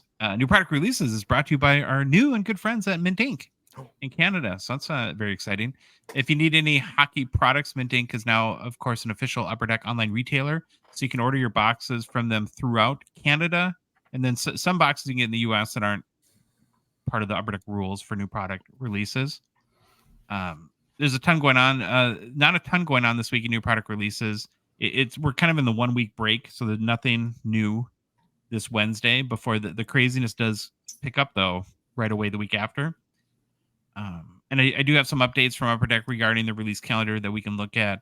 So again, no major new release this week, but the week after we have a couple hockey releases scheduled. 2024 Team Canada Juniors. It's a Canada only product release that goes on live on October 9th. You can pre-order both blasters and hobby boxes at mintinc.ca. Blasters are 30 Canadian. Hobby boxes are 190 Canadian. A couple things I got to bring up on this. First, one thing, Troy, that I noticed on the Mint Ink site, like in the upper, you can change almost any currency you want. Yeah. That's such an awesome feature. So good on them for doing that. And I learned that because I must have had it on like US setting. And I'm like, wow, it's really odd that they would price a presale at $143.32. I'm like, oh, that's US. But it is kind of cool. You can do that currency conversion. So secondly, I have a question for Troy and I guess Phil too. If Upper Deck or another manufacturer ever did anything in the like that's US focused or related, sort of pre-NHL cards, it would have to be like a college set, like that would versus. Well, like they do AHL. We have AHL cards. Oh, I suppose that's right. But yeah, I think you're going. That's not the same as the CHL. You're thinking younger kids, like what, 14, 15, 16s. Yeah, somewhere in there, 17. And the more I'm thinking about it, especially now with all the young Canadians that are starting to filter into college hockey. Yeah, I think something might be coming sooner than later. It's just intuition. I have no inside information, and I guess Phil, maybe from your perspective, would you guys care in Canada like to buy a college set if like Canadian-born players like Macklin Celebrini are in them, and there's really no like CHL card option for them, or is there like a national pride to buying like the Team Canada Juniors or the CHL cards, that sort of stuff? I don't. It's tough because I don't know anybody that buys any CHL cards or Team Canada Junior cards, so I can't really answer your question. Well, like Josh knows this. Every time we go to any of the local card shops around here, the AHL cards are on the clearance table every time, without fail. Right. And I don't know how I would love. I mean, I would absolutely love it if they came out with college hockey cards. I think that'd be fantastic. Now that the NILs are in place and they can do that stuff. I just don't think there's a big enough market, especially in the US. Like we are totally biased in our opinion, but I don't think they would sell. I think it would have to be either an EPAC exclusive thing, or they would either have to insert them into another set that's already established to start. What about basketball and football and baseball? Do they have like college sets? And how do they do in the States? They do well? They must, because Panini puts. I know Panini used to put out college basketball stuff. Now it was always less value, right, than the NBA jersey. Well, Topps is doing it with Bowman U, and the first couple years was unlicensed, but now it's licensed, and it's doing like the Caitlin Clark Iowa cards. Yeah, a lot of it like. I think the whole Team Canada Juniors and CHL stuff got on everyone's radar with Bedard when you started seeing them sell for like $6,000. It's like, whoa. I just think college basketball and football are so much larger than hockey. That's so much larger. Like college hockey is just a sliver of what. Yeah, to answer the question directly, I just don't see that doing well for Canadian folks. I'm sure there's outliers. Absolutely. I mean, there's got to be people who are buying this. I saw someone buy 6 or 8 boxes in one shot. I mean, gambling more type action, but he just cranked them out he was just looking for Bedard. Just a random guy. Minnesota State high school hockey cards. I'm ready. Like the salad cards. Yeah, that would be best. Somebody told me once, and this makes a lot of sense to me too, that like when we have these discussions, we naturally look at it from the perspective of like market demand, but that some of these sets are actually kind of dictated in agreements. Like maybe if the NHL says, "Oh, you want to make the cup, then you have to make CHL too." Oh yeah, true. Right, and so it's not like 100% like what the market is dying to have. That those sort of agreement type things factor into some of this stuff as well. Okay, moving along. Also on October 9th, we have the next big NHL release, 2023-24 Metal Universe. So the checklist is out. So it's happening. It's coming out on October 9th. We're going to break that down in next Monday's show, closer to release. But here's my question on this one. With the Bedard rookies, of course, and Gene McLeod back in the fold for Metal Universe, do we think this metal release will be better received than the last two and maybe kick some life back into metal? What do you think, Troy? Oh, I'm sure. Well, how do a lot of people know that Gene's back? That's my question. I don't think they will necessarily until they see, like, and again, we're gonna go through this next week, but if you guys want, you can go at any time and look at like the sell sheets and the that's what I'm doing right now. I'm like, I don't even know. Yeah, the cards are different. Like you can tell the Gene. These are cool. I will say those. He's a huge factor man, in this. I can't wait to go over these. These actually look really neat. Did you know the whole Gene McLeod factor here, Phil? No, I'm very confused. I'm looking. Well, we've had her on the show, and Gene designed Metal Universe. She created it. Yes. Back in 97 or 96, 97 in basketball. And then a couple years ago, she came back to Upper Deck. But remember, they work on products like years in advance. Mm-hmm. So this is the first Metal Universe that she had input in design since coming back to Upper Deck. And she is an amazing designer. And you know, the one thing too that gets me really excited about Gene being involved is her tendency is like, and she said this on her show, like she never thought, like when you think of like PMGs coming out every year, like in her, the way her mind works is that like a card would never be repeated.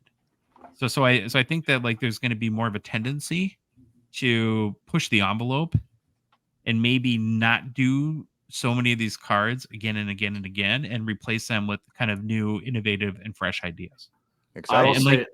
No, go ahead. That was perfect time to chime in. Well, I just went through like the sell sheet pictures, and I'm still not a big PMG person. Like those don't do anything for me. But the other cards in this set, I'm like really digging. There's a retro. Now I know half people hate retros, but there's a retro design that is actually pretty sweet. I like it. Yeah, so we'll go through the whole checklist next week, but I'm really hopeful about this metal, and it needs it. I mean, it's had a rough couple of years with sort of sentiment in the hobby. Pre-orders are available at Mint Inc. for $250 Canadian. Not a bad price for a Bedard year release, in my opinion. And I'm seeing pre-sales in the US for about $200 US. Then, 1 week later, on October 16th, I believe it is, Series 1. It's crazy. For 2025 is already out. It's mind-blowing to me that, you know, we're going to have a whole new rookie class of Young Guns. Seems like prices are trending to normal. So, like, pre-sales at Mint Inc. in Canada are 30 Canadian for blasters, 70 Canadian for tins, and 150 Canadian for hobby boxes. And the pre-sales in the US right now, about $120 US for hobby boxes. My kind of assumption, you know, we'll get way into the checklist as we get closer and closer, but I'm assuming Logan Stankoven, who is a holdover rookie and had a pretty solid spring, will be the big chase. You're not going to see the Celebrinis or Will Smiths or Matvei Michkovs, who I think had a couple of goals last night. They did good in the preseason until Series 2. Will there be any good canvas Young Guns, or were those all in like extended? I never know the release how they do those. Like, is Logan Cooley? Does he have a canvas Young Guns yet? Oh, that's a good. I don't know, because his Young Guns was just an extended. His canvas might have been an extended. Yeah. Well, so again, not a lot going on this week, but it's gonna heat up pretty quick after that, and should be an exciting few weeks for new product releases. All right, Phil. Yeah. Feels like the last couple weeks, man, you've been pretty puppy dogs and ice cream with your rants. A lot of sunshine and happy thoughts. But you messaged me a few days ago now and said it's time and you're ready to tell the hobby world what puts the poo in your shoe. And as always, Troy, we're 50% excited and 67% terrified. Not a mash show, people. But you got to remember, too, before we let you go, per our agreement with our attorneys, Engelbert, Humperdinck, and Ovechkin, we're bound by all laws in the Northern Hemisphere and the Royal Canadian Mounted Police to play. Why do you guys say that? Why you guys say the Royal Canadian Mounted Police? Anyway, It's like one of my favorite things to say of anything. But again, we just got to get the legal stuff out of the way, and then you can go. So here we go. Opinions expressed in this rant are his own thoughts and do not reflect necessarily the opinions of the Hockey Cards Gongshow Podcast. We're not even sure he knows what he's saying as he gets excited and his hands start to wave, and then he pretty much blacks out. He's also mean regarding Josh's personal pickups, and finally, he doesn't even know how many provinces there are in the country he lives in. It's all accurate. All of that is accurate. Is it? Did you add more to that? Did you just add more every week? No, he sped it up like the voice, right? I love it. That's fantastic. Okay. All right. The floor is mine. Okay. Here we go. Hello, hobby family. How the heck are you? Okay. Here we are, and here we go for another segment of the turds on my sneakers. Please keep in mind, this is a rant. It is not advice, and more especially any guidance of any topic of any sort. It's simply a segment giving you a moment of the amusement park reality in my head. The poop in question this week is an ego-driven one. Some bad ego, some good ego. Either way, men's fragility, especially mine, is on the line here, boys. To begin, I must bring you on a journey of context. As a sports card collector of a few decades, some scores more aggressive than others, when the COVID boom hit, I flipped the script and went the other way that most other hobby participants herded towards. As someone who was more private about their collecting ways, I started to feel a bit uneasy during the COVID boom. A little overwhelmed even, you would say, but loud. Why, you would ask? Well, good listener, I'm going to tell you.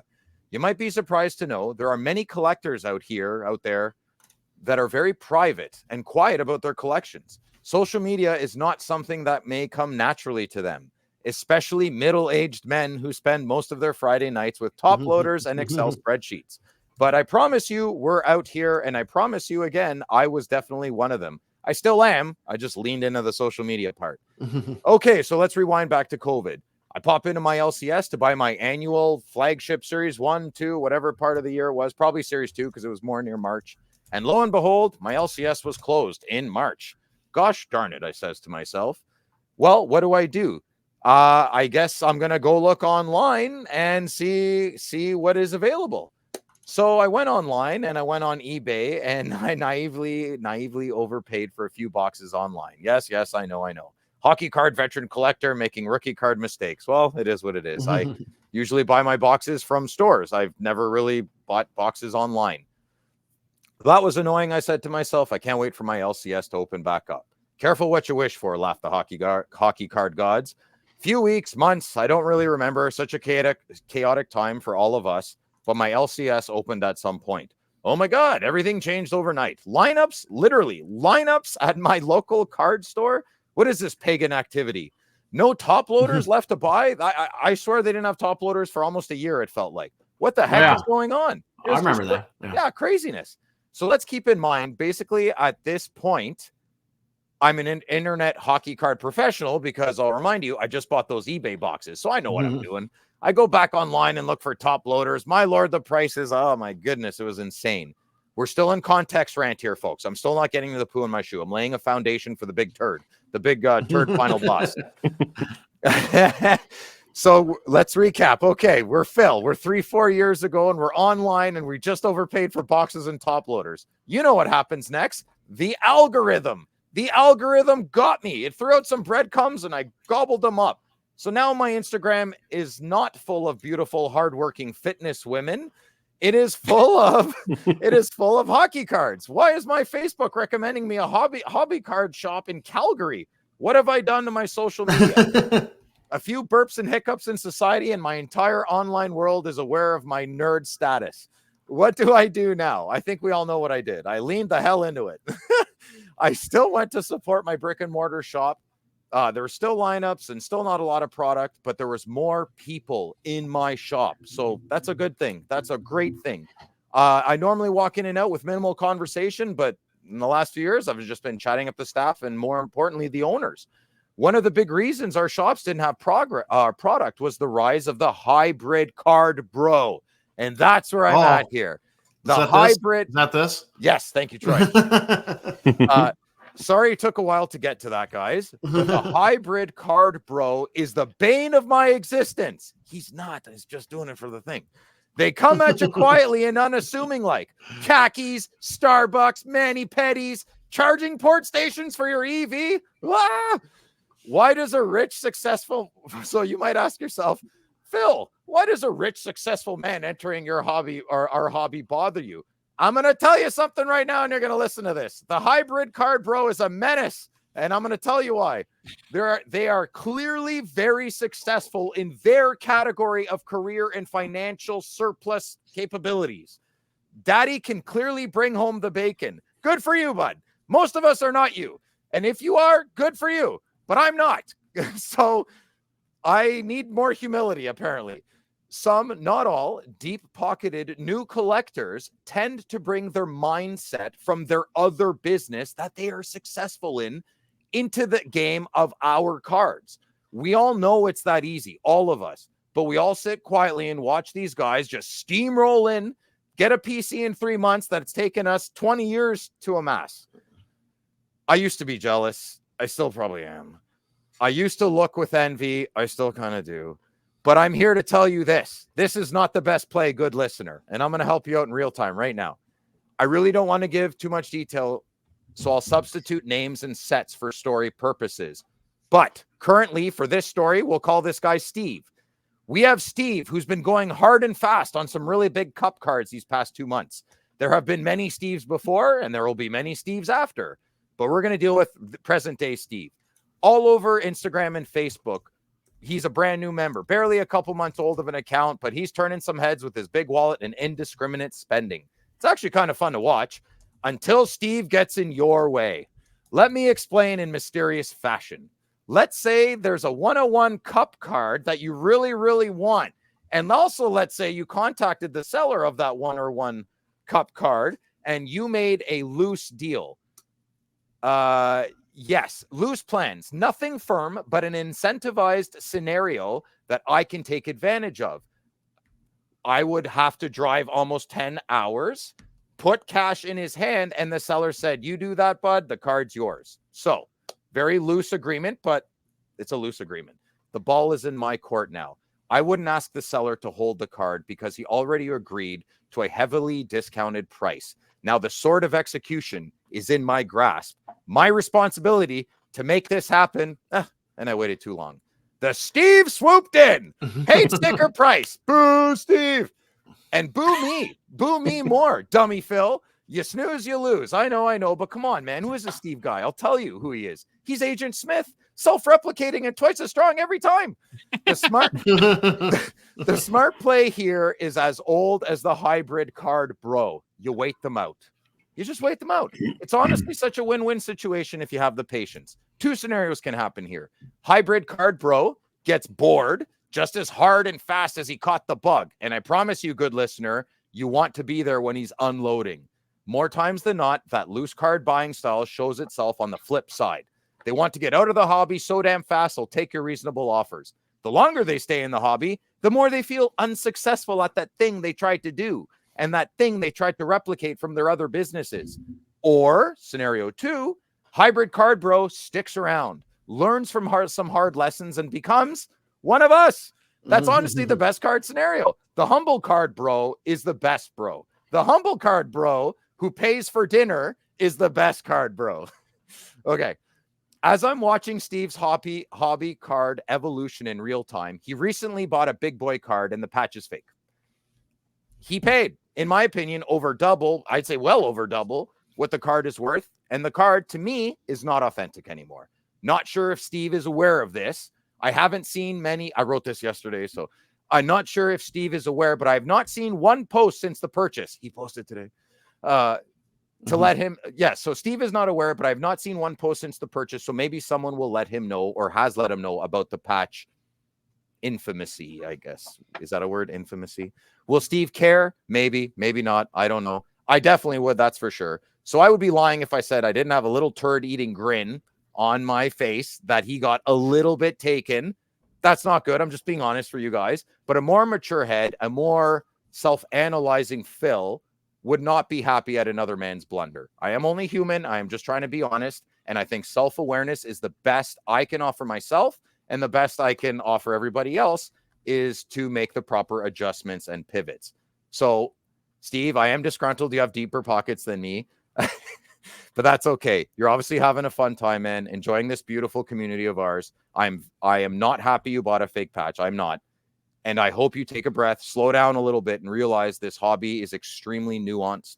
Sometimes the smelly guy nobody is talking to in the back corner of the show is the guy you should be talking to, because he knows the things that you need to know and has the experience that you're looking for. It's not just Steve.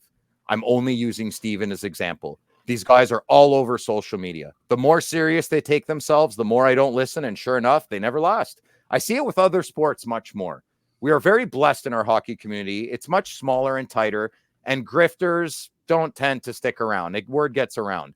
And, let me show you how to do it better, guys. We don't need you. We don't need you. I don't need you. Josh, Troy, Louis don't need you. And the good listener doesn't need you. There's no right or wrong way to do this. There's just smarter ways to do things. So if you're newish, sit back and take a listen. If you're very successful in your life, sit back, take a listen. I'm kind of mixing 2 points here, so let me clarify. If clarifying my thoughts can even be humanly possible, but let me give it a shot. Be wary of the new guy in the hobby that has the gift of gab, the shiny car, always smells good, and is showing off their PC at every turn, which we all do. But here's the thing. He's not paying attention to yours. That's a big sign. They swoop in hard and fast, and they leave even faster. I promise you. I hope Steve sticks around and learned a lesson last week. Maybe he did. Maybe he didn't.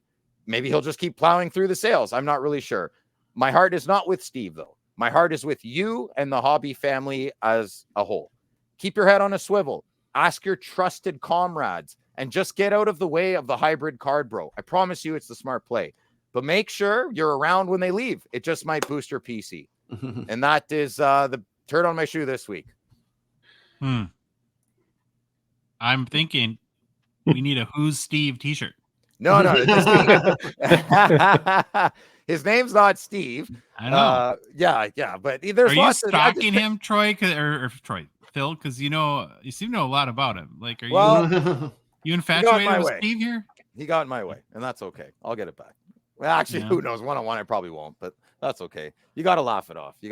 I'm the one who didn't go drive, so Then I saw I bought the fake patch, and I was like, but that's not good.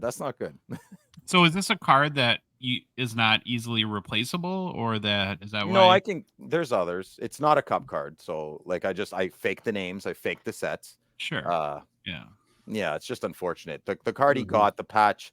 I mean, you'll probably be able to figure it out with the post I'm going to make this week. But anyways, yeah. Oh, I guess one is a cup card. I might have made a mistake there. Hashtag Who's Steve? I can't tell you.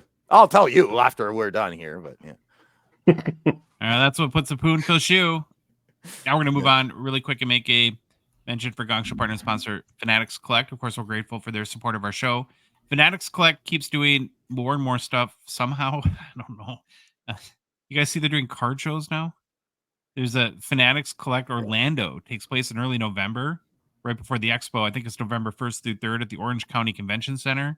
It's like they can't stop. They won't stop. They did the Holy Grails thing. They did Fanatics Fest. They're rebranded.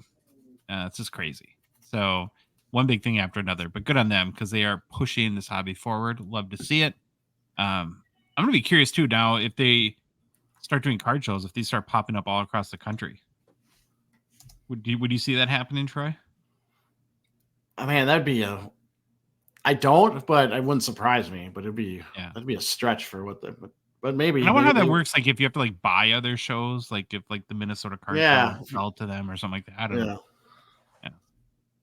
Also, don't sleep on the buy now marketplace at fanaticscollect.com. Over 4,700 hockey cards available right now. And then lastly, the current Fanatics Collect weekly auction is live. Ends this upcoming Sunday. Don't forget, most weekends too, we do a live show with Jeremy Lee on his YouTube channel, Sports Cards Live, the Fanatics Collect weekly hockey auction watch party, which is a lot of words in a title. It starts at 8:30 Central Time. Fun time. And then on Thursday show, like we always do, we'll pick out our favorites to highlight and learn more about in the auction, both vintage and modern. Okay, mailbag time. All right. Bunch of questions. So, Alex, how do you say this name? Do you think Muse? Phil? I think so, yeah. Muise, Muse. It's kind of two related questions. He says, hopefully there will not be 2024-25 extended just so they can catch up on their other products. It seems like it's just a money grab for Upper Deck.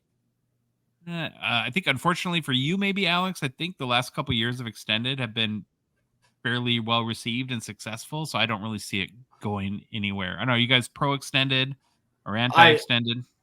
I'm fine with extended. Plus, it's got the Young Guns acetate, so I don't think there's any way they remove those. I mean, that if they did, they'd have to move that card to another set. It just doesn't make sense. I think it's around, unless I missed some like news that they released that they're putting a pause on extended, but I don't remember that. They had it on SPA though. Yeah, I think they should have kept it in there personally. All right. Well, that's kind of the next related question. Will Young Guns acetates be an SPA 2024-25, assuming hopefully there won't be extended for next year? I don't think there's any way there's not. Was there extended. Did this come out that is this a big rumor or something? That there's no extended next year? No, I think it's more wishful thinking. I've heard nothing. Okay. Well, someone let us know if this is like a rumor that people are hearing. Yeah. Well, Phil, where I agree with you is that SP Authentic used to have basically the update Young Guns and then the acetates, and it was for guys who didn't make their debut fast or soon enough to get into Series 1 or Series 2. And kind of extended now is the place that, because it's a flagship product and Young Guns products live in flagship. So it goes into extended. The byproduct, though, of removing those from SP Authentic is it kind of created a hole, which I think you're talking about, that they haven't really filled yet with that secondary chase. If you don't hit like a good or, sought after like Future Watch Auto, is there something else that you could get in your box to kind of make your box work out for you? I can't even tell you another insert in SPA. And they need one bad for SPA. Yeah, they like really, it's the really Future do. Watch set. Yeah. That's what it's called. Next one, Instagram, Secure Shell. Can we get Phil's take on the new PSA or on PSA's new ridiculous fees? Extract upcharge payments automatically. Fees for not putting submissions in rigged holder. Represent a warrant state. I don't know what that part is. I haven't educated myself enough on their new. I don't. It means not in a. I think he means not in a rigid holder, like the card savers. If you don't put it in a card saver, if you send it, they're going to charge you. I still don't know if you can put it in a penny sleeve and then the card saver. But listen, I don't grade. I think I've harped on this many times. It's absolutely sorry. I know they asked for you. No, go Troy. I'm jumping in. It's absolutely ridiculous that they can just. You don't know what you're paying up front is the most ridiculous thing ever to me about card. You can't charge something without them knowing. I don't even think that that's legal in credit card law. Like you have to be aware of what your card is being charged. Yeah, it boggles my mind. But Phil, go. It is. I'm on fire on the inside. Like I am raging. So I'm just gonna try and not talk too much and keep it calm. It blows my absolute freaking mind how listen, I don't want regulation at all, but this is where I start to sniff it out because this is like, if they come out in 4 years, they're like, oh my goodness, did you know one of the 5 families in New York was actually behind collectors? Like, yeah, I would not be surprised at all. That's where you get these ideas. That's where you get this crap. This upcharging, I don't even know. You want my take on PSA's new ridiculous fees? I only have a take on their old ridiculous fees. I don't even know their new ridiculous fees. They're so stupid. They're extortion. Like, this is what they're doing. This is legalized extortion. And then you always have this to fall back on. Always. Well, just don't grade your cards with PSA then. Yeah. They're ruining everything, man. You ruin everything. Tag, get your poop in order, and let's go. Let's go. You're not going. My goodness, I get like violent, like I want to hit the bag, man. It is coming from a place when I was younger, when things like this happen in other categories that are illegal categories of life. Yet where PSA, they have nice shiny, they have like marketing and budgets, and they pay their taxes, and they're extorting who? Who are they extorting? Our hobby. And we're all just pumping it in. Just keep pumping it in. Just keep giving your cards, guys. Keep doing it. Anyway, sorry to get a bit upset. I do you keep feel? going, man. I'm gonna stop though. No, that's good. I'm kind of want to, in fairness and conversation, I'm thinking of like, what's the definition of extortion? Do we know? All of it, racketeering, like all the buzzwords for criminal organizations, they're in it. You know what this is? You want my hunch, my conspiracy theory? They smell regulation coming, so they're just milking the cow for as much as they can get here. And we're just paying. Hey, okay, here, let's take my pants too. Here. You have all your cars, but you have no clothes. Ridiculous. All right, maybe, I don't know if you looked it up, Troy, but I got a note from the practice of obtaining something, especially money, through force or threats. So, I mean, that's not extortion. It's not extortion, but it's definitely not something that we should all sit back and accept. I think people are right to be outraged. And the only thing you can do is keep being loud about it if you don't. It's nasty capitalism. And I'm a huge capitalist, but it's not. And usually I'm a big, if you want to open a bakery that says, I hate puppy dogs bakery, you're probably not going to do good in business, right? Society will take care of itself. Our hobby is not taking care of itself right now. You're feeding the thing that's eating you. Dum-dums. Yeah, so it's not extortion, but it's like maybe opportunism, if that is like, I mean, I know it's not as like harsh of a word, but maybe you could make the argument that they're not trying to build their business maybe at the expense of the hobby versus trying to, in a way to nurture the hobby, right? Is that I will find the right word. It is not extortion. I know extortion is actually very simple. It's not extortion, but I feel like I'm being extorted. I get you. And again, I'm not trying to like, we just want to be accurate in how. No, you got it. That's why we're good. I'm broad. You narrow it down. Mm-hmm. Okay, so Phil loves the new fees. Moving on. Facebook, Justin Fetter says, "Hey guys, this is Justin from Saskatoon. A friend put me onto your show a few months ago, and I've quickly become an avid listener. Well, thank you. We really appreciate that. Now going through all the later episodes, love the show, and he's also a Patreon member. Well, thank you for that too. I've collected Felix Potvin for over 30 years and have been asked more than once where I got the checklist I was using. I could never find a comprehensive list with parallels and promo sample cards, so I needed to compile my own through the years as I found them. Is there a better resource out there that lists promo sample or even Expo stamps through the 1990s and 2000s? Yeah, I don't know. I mean, there is, a lot of the checklist sites are incomplete out there. There isn't sort of one resource. It seems like you have to mix and match, the best I found. But Troy, do you have any other insight for? I mean, I think he asked this in our Discord, and I thought I might have replied. If this wasn't you, Justin, I apologize. But for me, I just go to TCDB. But like Josh said, it's incomplete. And if I did respond in Discord, I think Justin might have said, "Yeah, I've went out there, but they don't have anything." I'm just looking right now. They have 3,906 Potvin cards. I don't know what other resource on the web is going to have that many cards. So it's a start, but I get it. It's definitely incomplete. We've seen even TCDB does not have every single card in it. Phil, I think you know someone that might be able to help this guy, though, if he wants to reach out. My boy Anthony. Yeah, he's on Instagram. He might kill me for saying that, but reach out to him. Say Phil sent you. He's Felix Potvin card collector, something like that. He is an encyclopedia. He knows everything. Please don't bug him. His cards are his cards, but if you have questions, he'd be more than happy to help you out. I probably should ask him first, but anyway. Oops. Sorry, Anthony. You're fine. He's good. Facebook, Ward Zaharia.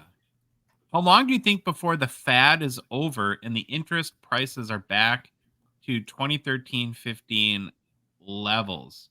Well, I'm going to go first here. I don't, the way I look at it is the pandemic created a huge boom in the sports card hobby, and it would never stay at that level. But if like, I'm trying to, for the camera here, if the hobby was here and the pandemic took it up to here, I think it settles close. It's not going back to where there's more interest now than there, aside from the couple years of the pandemic, than there ever has been in the hobby. And you go to trade shows, you have all these corporations investing like Fanatics billions of dollars. But, again, I don't exactly know. It'll ebb and flow like everything in life, but I think it's here to stay. What do you guys think? Oh, I 100% believe we're not going to go back unless we have a whole crash again in the sports card hobby. or breaking itself just dies and goes away. I think breakers will always keep that price inflated a little. But I agree 100% with Josh that we went to a high with the pandemic and now we've settled back down, but we're at a new, I don't know, higher starting point. Yeah. I don't think we're going back to 2013 prices. No, never. Do you think there's any risk that like the U.S. government or the Royal Canadian Mounted Police would come in and declare breaking illegal? Yes. I don't think illegal. I think it will get regulated at some point. Or if it comes down to it, it falls under maybe a state's gambling. And this is U.S. based, maybe like a state's gambling laws or something. I think somewhere down the road, it could be 5 years from now, 10 years from now, tomorrow. I think somehow, some way, the regulators are gonna go after it. Oh, you know what's going to happen? All it takes is like 10, 15 years ago, our prime minister, Mr. Harper, his son got in trouble for cannabis stuff at school. Well, sure enough, all these new cannabis laws started popping up around Canada and started going crazy. So, if some governor's kid has to enter a break, lose a card, and boom, there's your regulation. That's what's going to happen. I think though, like that's where platforms like Fanatics Live and whatnot would be helpful though, because they would be in a position to work with the governments and kind of mandate whatever regulations come through their platforms. Well, and it's like, remember TikTok, right? They banned anyone from breaking because they probably saw it coming down eventually and they don't want to be involved. I'm telling you, it's like the Wild West right now, right? Like the internet in the late 90s and early 2000s. I mean, still kind of, but it's just the Wild West. We would willingly try to give our computer any virus possible to get any free song. See what happens, Yeah. I want the MacBook, man. They said they're going to mail it. But I love breaking, and I don't enter a lot of breaks. I watch Grant every Friday night. I'm never in his breaks. So I wasn't one of them. But breaking, there's such an opportunity to be had to do it right, properly now. So when regulation does come, it's an easy pivot. You just laterally move over. You just start paying your taxes and yada yada yada. Yep. Everything else that comes with. If anyone listening out there wants to start a breaking company and you got a big bankroll, hit me up. Let's go. Because it can be done right with honesty, and greed is what kills. Greed is what kills. The disease of more, Josh, how you always say, that's what kills breakers. Yeah. All right. Facebook, Robert Kenny. Good question. When do you think we'll see Upper Deck include Utah cards in the 2024-25 lineup? Any special inserts or cards for the new team, perhaps? I heard they are wearing inaugural game patches on their opening night jerseys. Love the show. Keep up the great work. Well, I haven't heard about the inaugural game patches. We'll have to check that out. What do you think, Troy? I thought Series 2, but now that Series 1, I mean, maybe it's going to be extended because depends when Series 2 has been built out already. It should have been built already, right? So I was going back to the Kraken, but that was like COVID times and everything. And Kraken, I believe, came out in Series 2 of whatever year that was. So I'll actually say extended is my first bet that they come out, but could be Series 2. You have an opinion, Phil? 0. Discord, our good friend Sebastian Engelhardt. He says, in honor of the Super Show, if you had to combine 3 Upper Deck products into one super product, which would they be and why? I would combine Trilogy, Synergy, and Artifacts to create the first and only heavy redemption sticker auto acetate infused hockey product called Trillo Synergistifacts. That's what I love.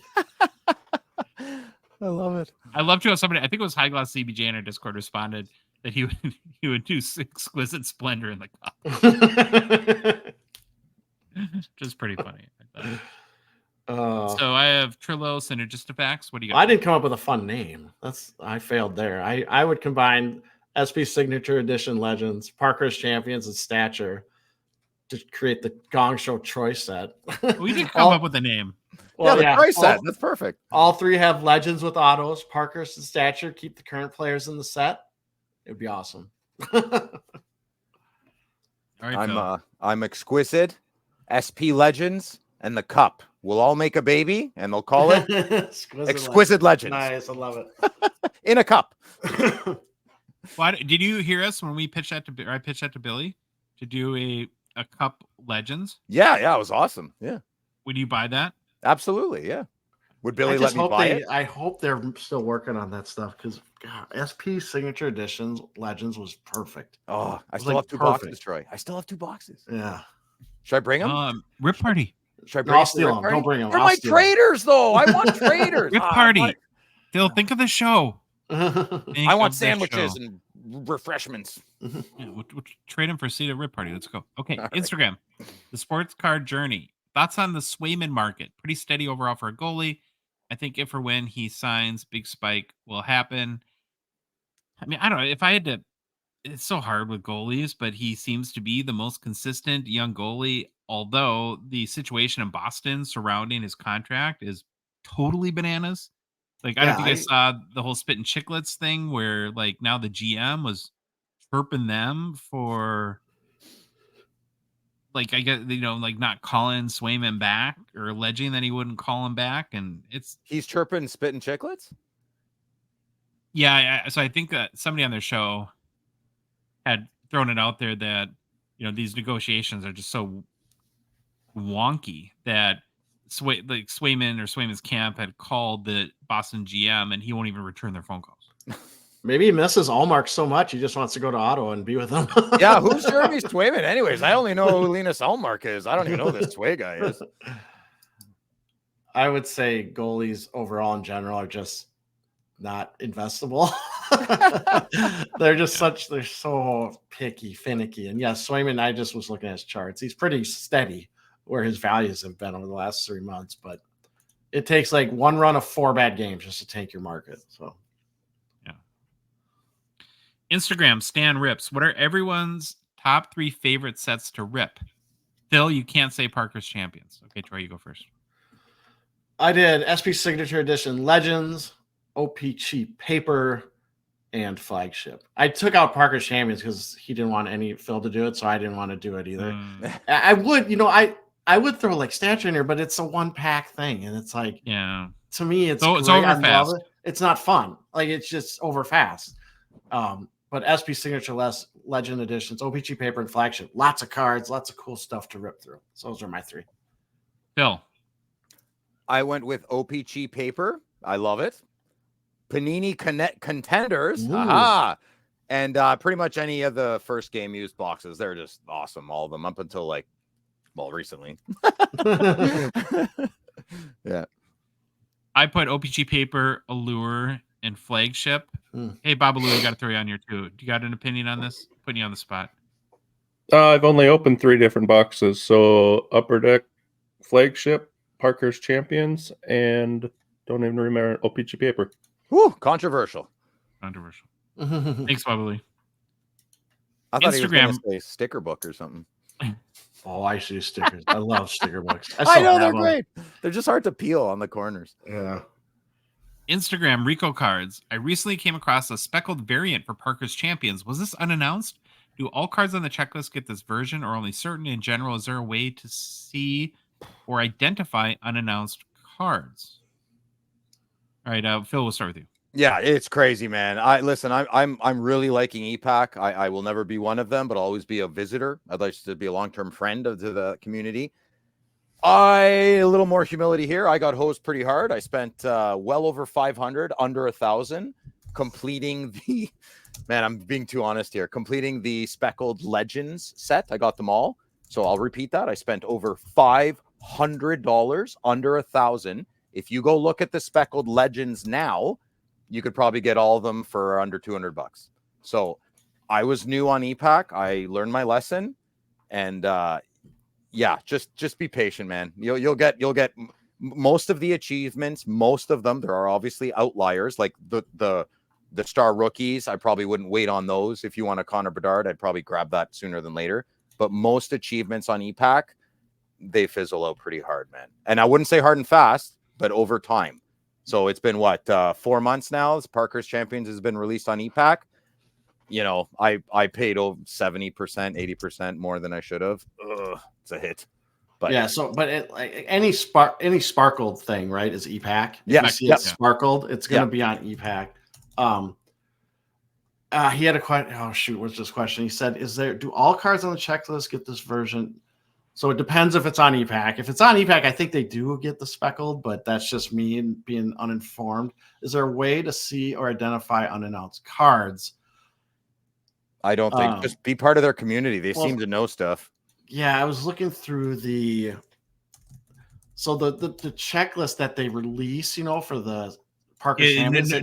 It won't say speckled. Yeah, it won't say speckled because it's not on there. It's not in. Yeah, it's hard. Like TCDB is another option. I mean, I don't know what else. Or what I think Rico Cards is getting at is that, like, if you're just on eBay and you don't follow the checklist of all these sets, but you like o-pee-chee Platinum, and you see like, oh, you really like Jason Robertson, and you see a Jason Robinson rainbow color wheel, and you go to look it up on the o-pee-chee Platinum checklist for 2020, it won't be there. Yeah. And you're like, well, what the heck?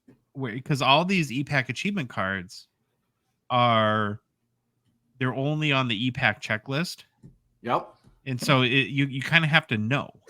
Well, this is my statute of limitations theory. There should be, after like 2 or 3 years, all the unannounced should go on the checklist. I didn't know that. I didn't know that they wouldn't put it on. Oh, that's really silly. It will be on the e-pack checklist if you go to e-pack site. But they don't put them together. They don't marry them together. No, they don't marry them together. Yeah, correct. Why? Why can't we ask why? That's so silly. Don't we want to be better? It sounds like an opportunity for somebody to do that, Phil. Okay. I mean, there are some cards on the regular checklist when it gets released that will say hobby and e-pack. Sometimes they put that in there, but like the speckleds aren't on there because I think those are e-pack only, and I don't know if they put. Yeah. I don't think they put e-pack only cards on those checklists that they send. Yeah, they give the e-pack odds because they have to legally, but they don't put the e-pack exclusive or achievements on the regular checklist. Why doesn't the card manufacturing company make a website that lists all the cards that they manufacture? Would that be a good idea? So here, I'm going to give, me and Josh are actually looking at this. Actually, Upper Deck had a checklist site, right? You could go to it. For the past 5 years, the most recent set was like 2019 Ice or something like that. Ridiculous. They've actually started to update it now. They're putting the newer-ish sets. It's not real time. So the stuff like o-pee-chee Platinum's not on there, but they are putting their checklist out on their site, which is good. You can go to Beckett. But no, I agree with you, Phil. I would love for that to happen. Like even like unannounced stuff after a year or something gets put in this checklist. Again, I've said this 100 times. I want pictures of everything. We've been told it's very cost prohibitive, but back to that. Instagram, Ed Lister 82. I have a Leaf Gretzky last game stick piece card without license. Should cards like this be bigger? So wow, a card from his very last game, a piece of the stick. That's kind of crazy. It is crazy, but it's Leaf, and let's just say I've heard enough about Leaf that sometimes people just don't trust what they're putting in stuff. And Phil, I go for your point. I agree with you 100%. Cards like this shouldn't exist. Yeah, this is one where I don't think they should have ripped up or cut up any. This is like the Bobby Orr argument, right? He doesn't want his memorabilia being ripped up, and I respect that. I totally do. As much as I want the cards, I respect that. Instagram, Axel Foley 13 PC. During a normal release year sans COVID, how long does Upper Deck make a series for? Example, 2023-24 o-pee-chee Platinum has recently come out. Does Upper Deck continue to make products until the following year of o-pee-chee Platinum release, or do they choose a point at which they stop making products? Basically, how do they know when to stop releasing a product so it doesn't become overpriced? And then just threw in there, as always, love you, Phil. So hey, nice. Yeah, there you go. Man. Love you too, Axel. So Axel, they produce the entire product at once. Because I was kind of reading your question as if maybe you're under the assumption that they'll keep printing. If there's demand, they'll pump out. They'll turn on the printer again, and it's like, no, it's all made at one time, and then it's just, does it sell out soon or does it take forever? Yeah. Discord, Top Shelf Cookie Sniper. With the new season comes new collecting goals for the year. What are some of the goals each of you highly esteemed gentlemen hope to accomplish this year with your collecting? We'll start with you, Phil. Excellent question. Hey, Jay, how's it going? So I would like to finish my entire Parker's Champion set. I'm so close. The last part's always the hardest. I would like to, well, I am going to buy my next o-pee-chee paper, hopefully at less than half the cost of the last time. So I do that every year. I'm also, this is the big one, I'm going to be selling the majority of all my graded cards. I'm going to be reconsolidating my collection. This happens once in a while. And that's a big one for me, though, because a lot of my collection are slabs, and we're talking some big money here. So I need to see what I'm going to do with that. And I'm going to reassess my entire collection and how I buy some big cards moving forward. Sell your stuff to Steve. No. There you go. Are you going to even sell your graded Brady cards? There's internal discussions. Oh, There's internal I discussions. felt like Inside Out movie 3 should be filmed in Phil's head, watching these emotions make their decisions on what's going on. A lot of tough decisions are going to be had in the new year, but I'm not going to worry about it till January. So, yeah. Troy, what's your plans for your PC? I just keep building my PC. Pecorine, North Stars, Wild Players, Marion Gabrick in Wild Jersey cards, mostly autos and patch autos. But if the right card comes along, I'll look at it. But that's kind of keep doing my PC goal. I keep trying to think about new sets, and I know I've said SP Legends. I still want to maybe build out some kind of set with those if it's the all-time Future Watch autos or whatever. But I haven't pulled the trigger on any of those yet. Baba Lubai, bringing you back. What are your goals this year? Just to stay on track from what I switched up after the Expo in April, and just work on the PC and not focus on everything else that I want. Have you been happier that you made that focus change? Yeah, because I don't feel like the FOMO, like I need to have this, or I love that card, I want it. And then the problem is I love the card for 10 minutes, and then when I get it, it goes and sits somewhere, and I don't look at it again. Sits in its box. You don't look at your cards at night? I look at all my cards at night. We're frantically trying to test for our Expo events. That's what we've been doing at night. So thanks, Louis. Good to get your opinion there. My goals are keep filling up my top loader binders with cool, shiny cards. And then I also want to work on I'm still working on the 2015 o-pee-chee Platinum Retro Gold set for the retired players. And I really want the OV Glow o-pee-chee this year. So if you have it and it's nice, sell it to me for a reasonable price, please. Thanks. Discord, Cigar Scott. I just picked up Upper Deck Power Deck card of Gordie Howe. I really don't know much about What do you guys know about this set? Troy, looks like you looked it up a little bit. I looked it up. Here's what I could find. Upper Deck Power Deck Hockey. It looks like it came out in 1999, 2000 as a set. One box contained 24 packs, and each pack contained 3 cards. And the big thing with it is that each pack contained like a little CD-ROM, or as Upper Deck put it on the package, a digital trading card. First NFT. Yeah, along with 2 paper cards in the pack. And so I think you could put this in your computer, and it would like play audio or video footage, had comprehensive player stats, multiple player photos. It said on the box, links to the internet. Oh boy. I remember those days. AOL. I remember getting the demo disc from like PlayStation Magazine, and you'd throw that in your PlayStation, or PC Gamer used to throw in demo disc all the time for stuff. But yeah, that's what I could find. It looks like to me it was 1 year, but maybe they did multiple. But yeah, the big thing, it came with a little CD-ROM, and you could put in your computer. Instagram, Lorenzo Mascio. Roughly how many cup boxes are produced? Well, Upper Deck, Lorenzo keeps this stuff very, very close to the vest, and they don't tell anybody. And so there's really no way of knowing. I wouldn't even know what to guess. Like I have no. Phil just left to go find all his boxes, and now we're gonna do math and figure it out. Wasn't his cat like? Did his cat die, or did he have to poop? Maybe just had to run. Okay. Facebook. Chris Beach. Why is there no drum roll on the button bar? Love the show, guys. I'm a trucker and live and breathe hockey cards. The show gets me through long drives twice a week, and I look forward to each and every episode. Well, thank you very much for that. But what do you mean, Chris? There is a drum roll. Drum roll, please, Troy. I don't think Chris likes my drum roll. I think this is a silent shot at my drum roll. That's directly from the button bar. And thank you, Chris. We're very, very pleased that we can make your travels a little bit more enjoyable. Okay, from Facebook, it's Robert Scarf again. Phil corrected me last week on this one. He says, hey, everyone, for those of us newly into the hobby or recently back into it after many years away, what years of cards do hobbyists considered old generation compared to new generation? I want to create theme months at our monthly Ottawa show here. I'll just sell older. I'll sell just older, then just newer, and then just goalies, etc. But wasn't sure if 1990 would be borderline. I don't know. I think like technically, like most people consider pre-1980 vintage, but if anyone's watched the show and watch us do like our vintage highlights and fanatics, we get very loose with those rules. I mean, personally, and this is just me. I don't know what the hobby thinks, but I kind of use like I don't know what it's like in Canada, Phil, but like if a car's 20 years old here, you can get collector plates. And that's because it's considered kind of a vintage automobile at that point. Oh, vanity plates? Yeah, license plates. Yeah, license plates. Yeah, we call them vanity plates. What? We call them vanity plates. What do you mean? I don't know. Display. You don't have license plates? No. He's saying no vintage. Like no, vanity plates. Yeah.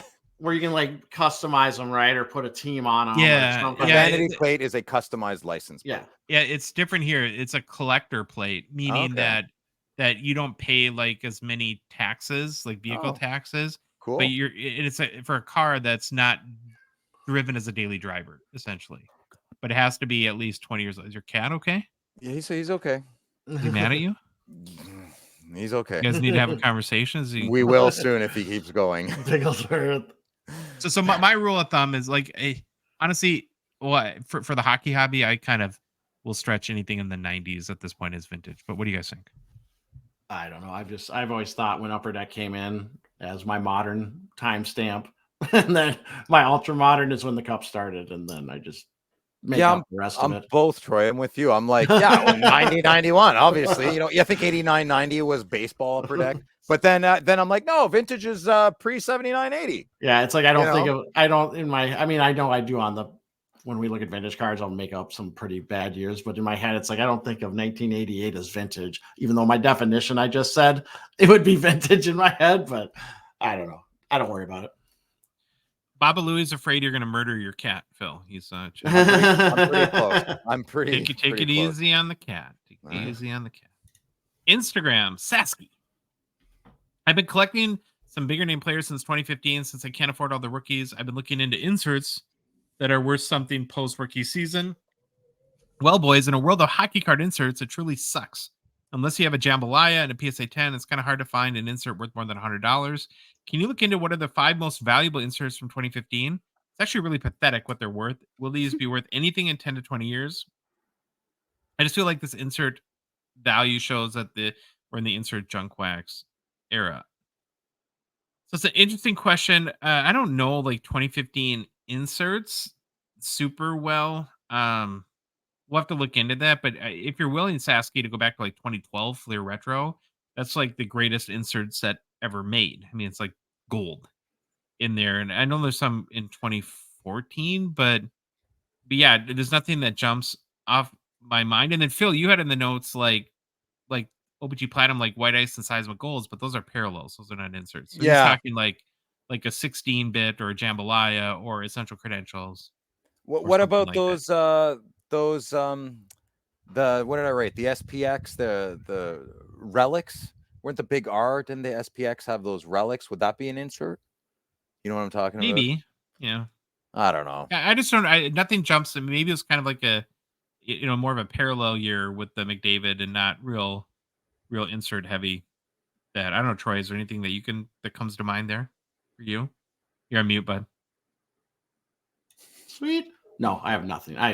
These are questions I'm so bad at. I'd have to research. That, you know what I did for this? I put highest price and I checked back. Like I put 2015, 2014, 2016 highest cards on 130 point. It's like I'm over at like 500 cards. Everyone's McDavid. So it's this is where you wish you could like sit there and there was a filter somewhere that said insert. Yeah. And you could click that and then all these inserts would come up and they'd be perfect. That'd be great if there was a service that could do something like that. In general, like I think Fleer is a good start to look because they've sort of in the mid 2000s were kind of the king of the inserts. Mm-hmm. Instagram, Knucklehead36. Why are printing plates worth so much less than other 101s? Phil. No one wants them. Phil, here's a question for you, and I have my opinion on this. Is a printing plate a hockey card? So it's different than a traditional hockey card, Troy. Yeah, isn't it weird? Like, I don't think No, it's like not. printing plates. I'm just like, Josh has our favorite one ever where it's invisible. It's my favorite printing plate I've ever seen. They're super duper popular when they came out. I love them. I loved them before. But it's like the 1 ounce silver card that they brought out in the cup. Yeah. It just didn't stick, Yeah. man. And I love that card too. I mean, I'm like, it's oh yeah, neat. game on, a real hockey card, 1 Yeah, ounce you have a silver. piece Yeah, of no one cares. you have the piece of the thing that manufactured the card. It's Yeah. kind of neat, but No one cares. no one cares. Makes them cheap if you like them, though. Yeah. That's not a bad thing. Okay, next one. Who do you think the top candidates will be this year for the Hobby Calder Trophy? So my four, I picked four. I picked Macklin Celebrini, Logan Stankoven, Lane Hudson, and Cutter Gauthier. That's my top four. You got anyone, Troy, that you would throw in there? Celebrini. I'm going him whole way. And Michikov if he plays. Okay. Phil, who's your top candidates for the Calder this year? Mitchkov. Really? You're Yeah. all in on Mitchkov. Yep, love him. Got to support Nealer. Got to support my boy. All right. Last question. Instagram, Maddie Devine. Do you prefer Bure number 10 or number 96? Ooh, that's a good question. It's an easy Phil, one. okay, why is it easy? 10.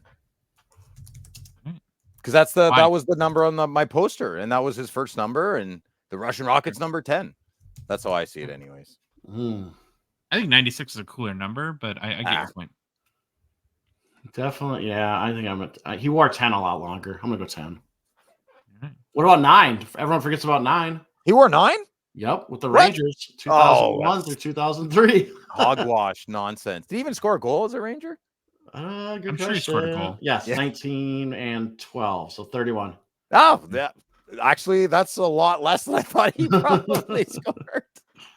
All right, well, that's it for Mailbag. Thank you to everyone for submitting your questions. And now It's personal pickups, where Phil takes a giant dookie on Josh's new cards. Then Josh cries himself to sleep later that night. Did anyone hear the in the background, the air horn? That was awesome. all right, Troy, we always start with you. Nothing. I just have a dog howling. That's all. Okay. Phil, you got your personal pickups? Yeah, Troy, did you got him? Or did you get him? You're on You're mute, bud. Troy. Oh, yes. Endorsed by Ken Reed, I guess. Yeah. After this, is he going to come after us now? No, he's one of us. Ken's our buddy. I've never even met him, and we're like best friends. Oh, I got to share it. Hold on. Yeah. There So I we go. got huge card.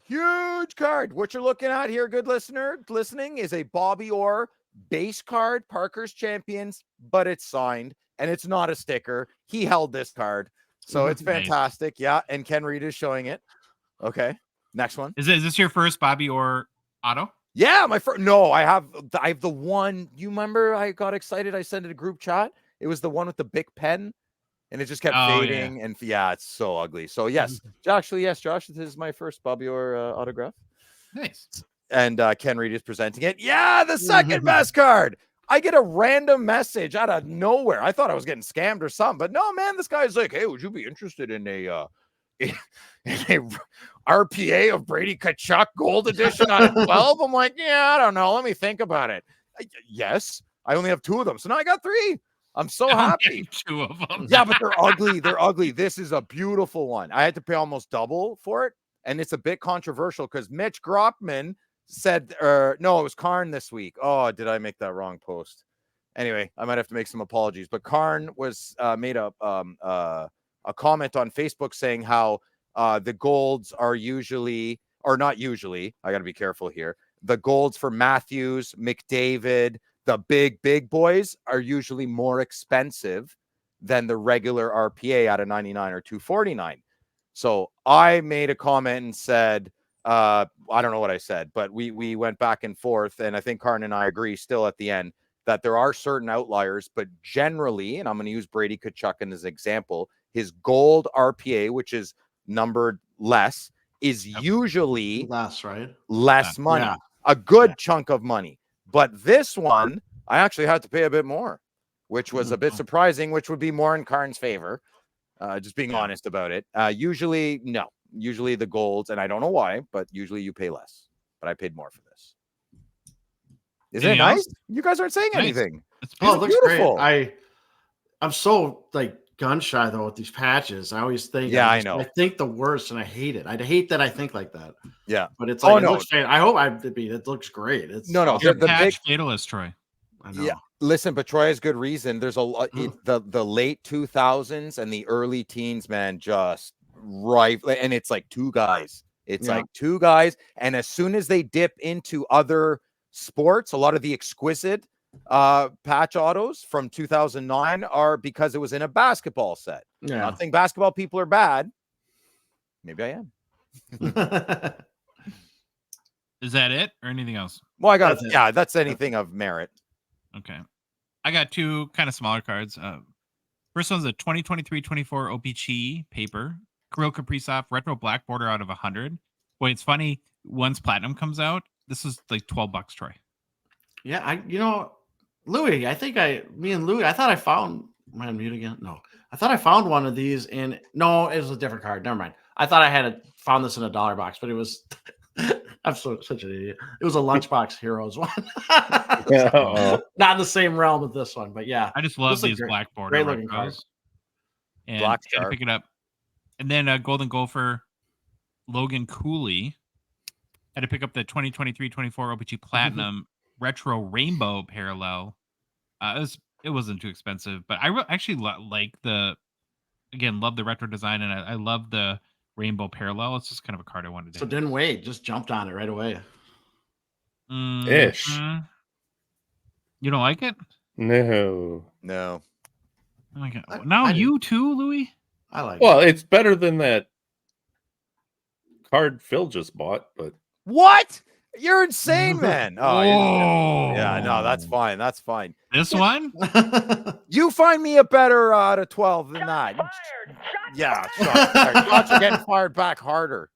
I'm just here Louis to comes in hard. Holy moly. Comes in late and just like drop the bomb, baby. It's a beautiful Brady. Thank you, Louis.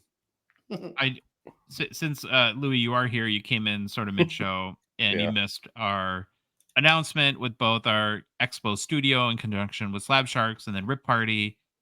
I do want to take the opportunity just to thank you because it's been a crazy amount of work and you're trying to help us figure this all out. So thanks for all your help over the past couple weeks. All right.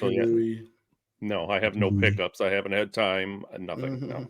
We won't because we're like 40 days and counting and we're on a strict timeline here. I feel guilty. You don't call me back. I'm not helping. I'm not Yes, I don't live near you guys, so I guess I'll just be on. You're also not right now part of the cool hat club. You notice that, Phil? I can't wear a hat with this thing. Look, this doesn't work. I don't know. It doesn't. My head's too big or something. It hurts my head. It hurts my. You guys don't get that ear pain at the top. Nope. But it's not just that you're not wearing a hat, Phil. Yeah, Phil. Oh yeah, I'm not wearing the hat. Yeah, you're not part of the I don't have a t-shirt. I don't have the hat. Louis sent me a picture of his underwear the other day. You guys got that branded too. You didn't send me a pair of that. Tighty whitey. Didn't. Now I'm scared. Louis went out the reservation, but okay. Thanks, Louis. If you like the episode, please leave a rating and review on Apple, Spotify, whatever podcast app you listen to us on. If you love the show, you want to support us, want to chat with us on the Hockey Cards Gongshow Discord server, please consider a $5 US donation. Join our $1.99 support level tier on Patreon. Link is in the show description of both YouTube and the podcast apps within our Instagram, TikTok profile. You can get there via our website, hockeycardsgongshow.com, by clicking the Become a Patron link at the top of the page, or just going to the Patreon website directly, patreon.com. Hey, Phil, I'm not sure if you know this, but we are on social media. You can follow the Hockey Cards Gong Show on Instagram, Facebook, TikTok, Twitter, and YouTube. And boys, the Hockey Cards Gong Show podcast is a production of Dollar Box Ventures, LLC. Have an awesome start to your week. Louis, take us out. Bye.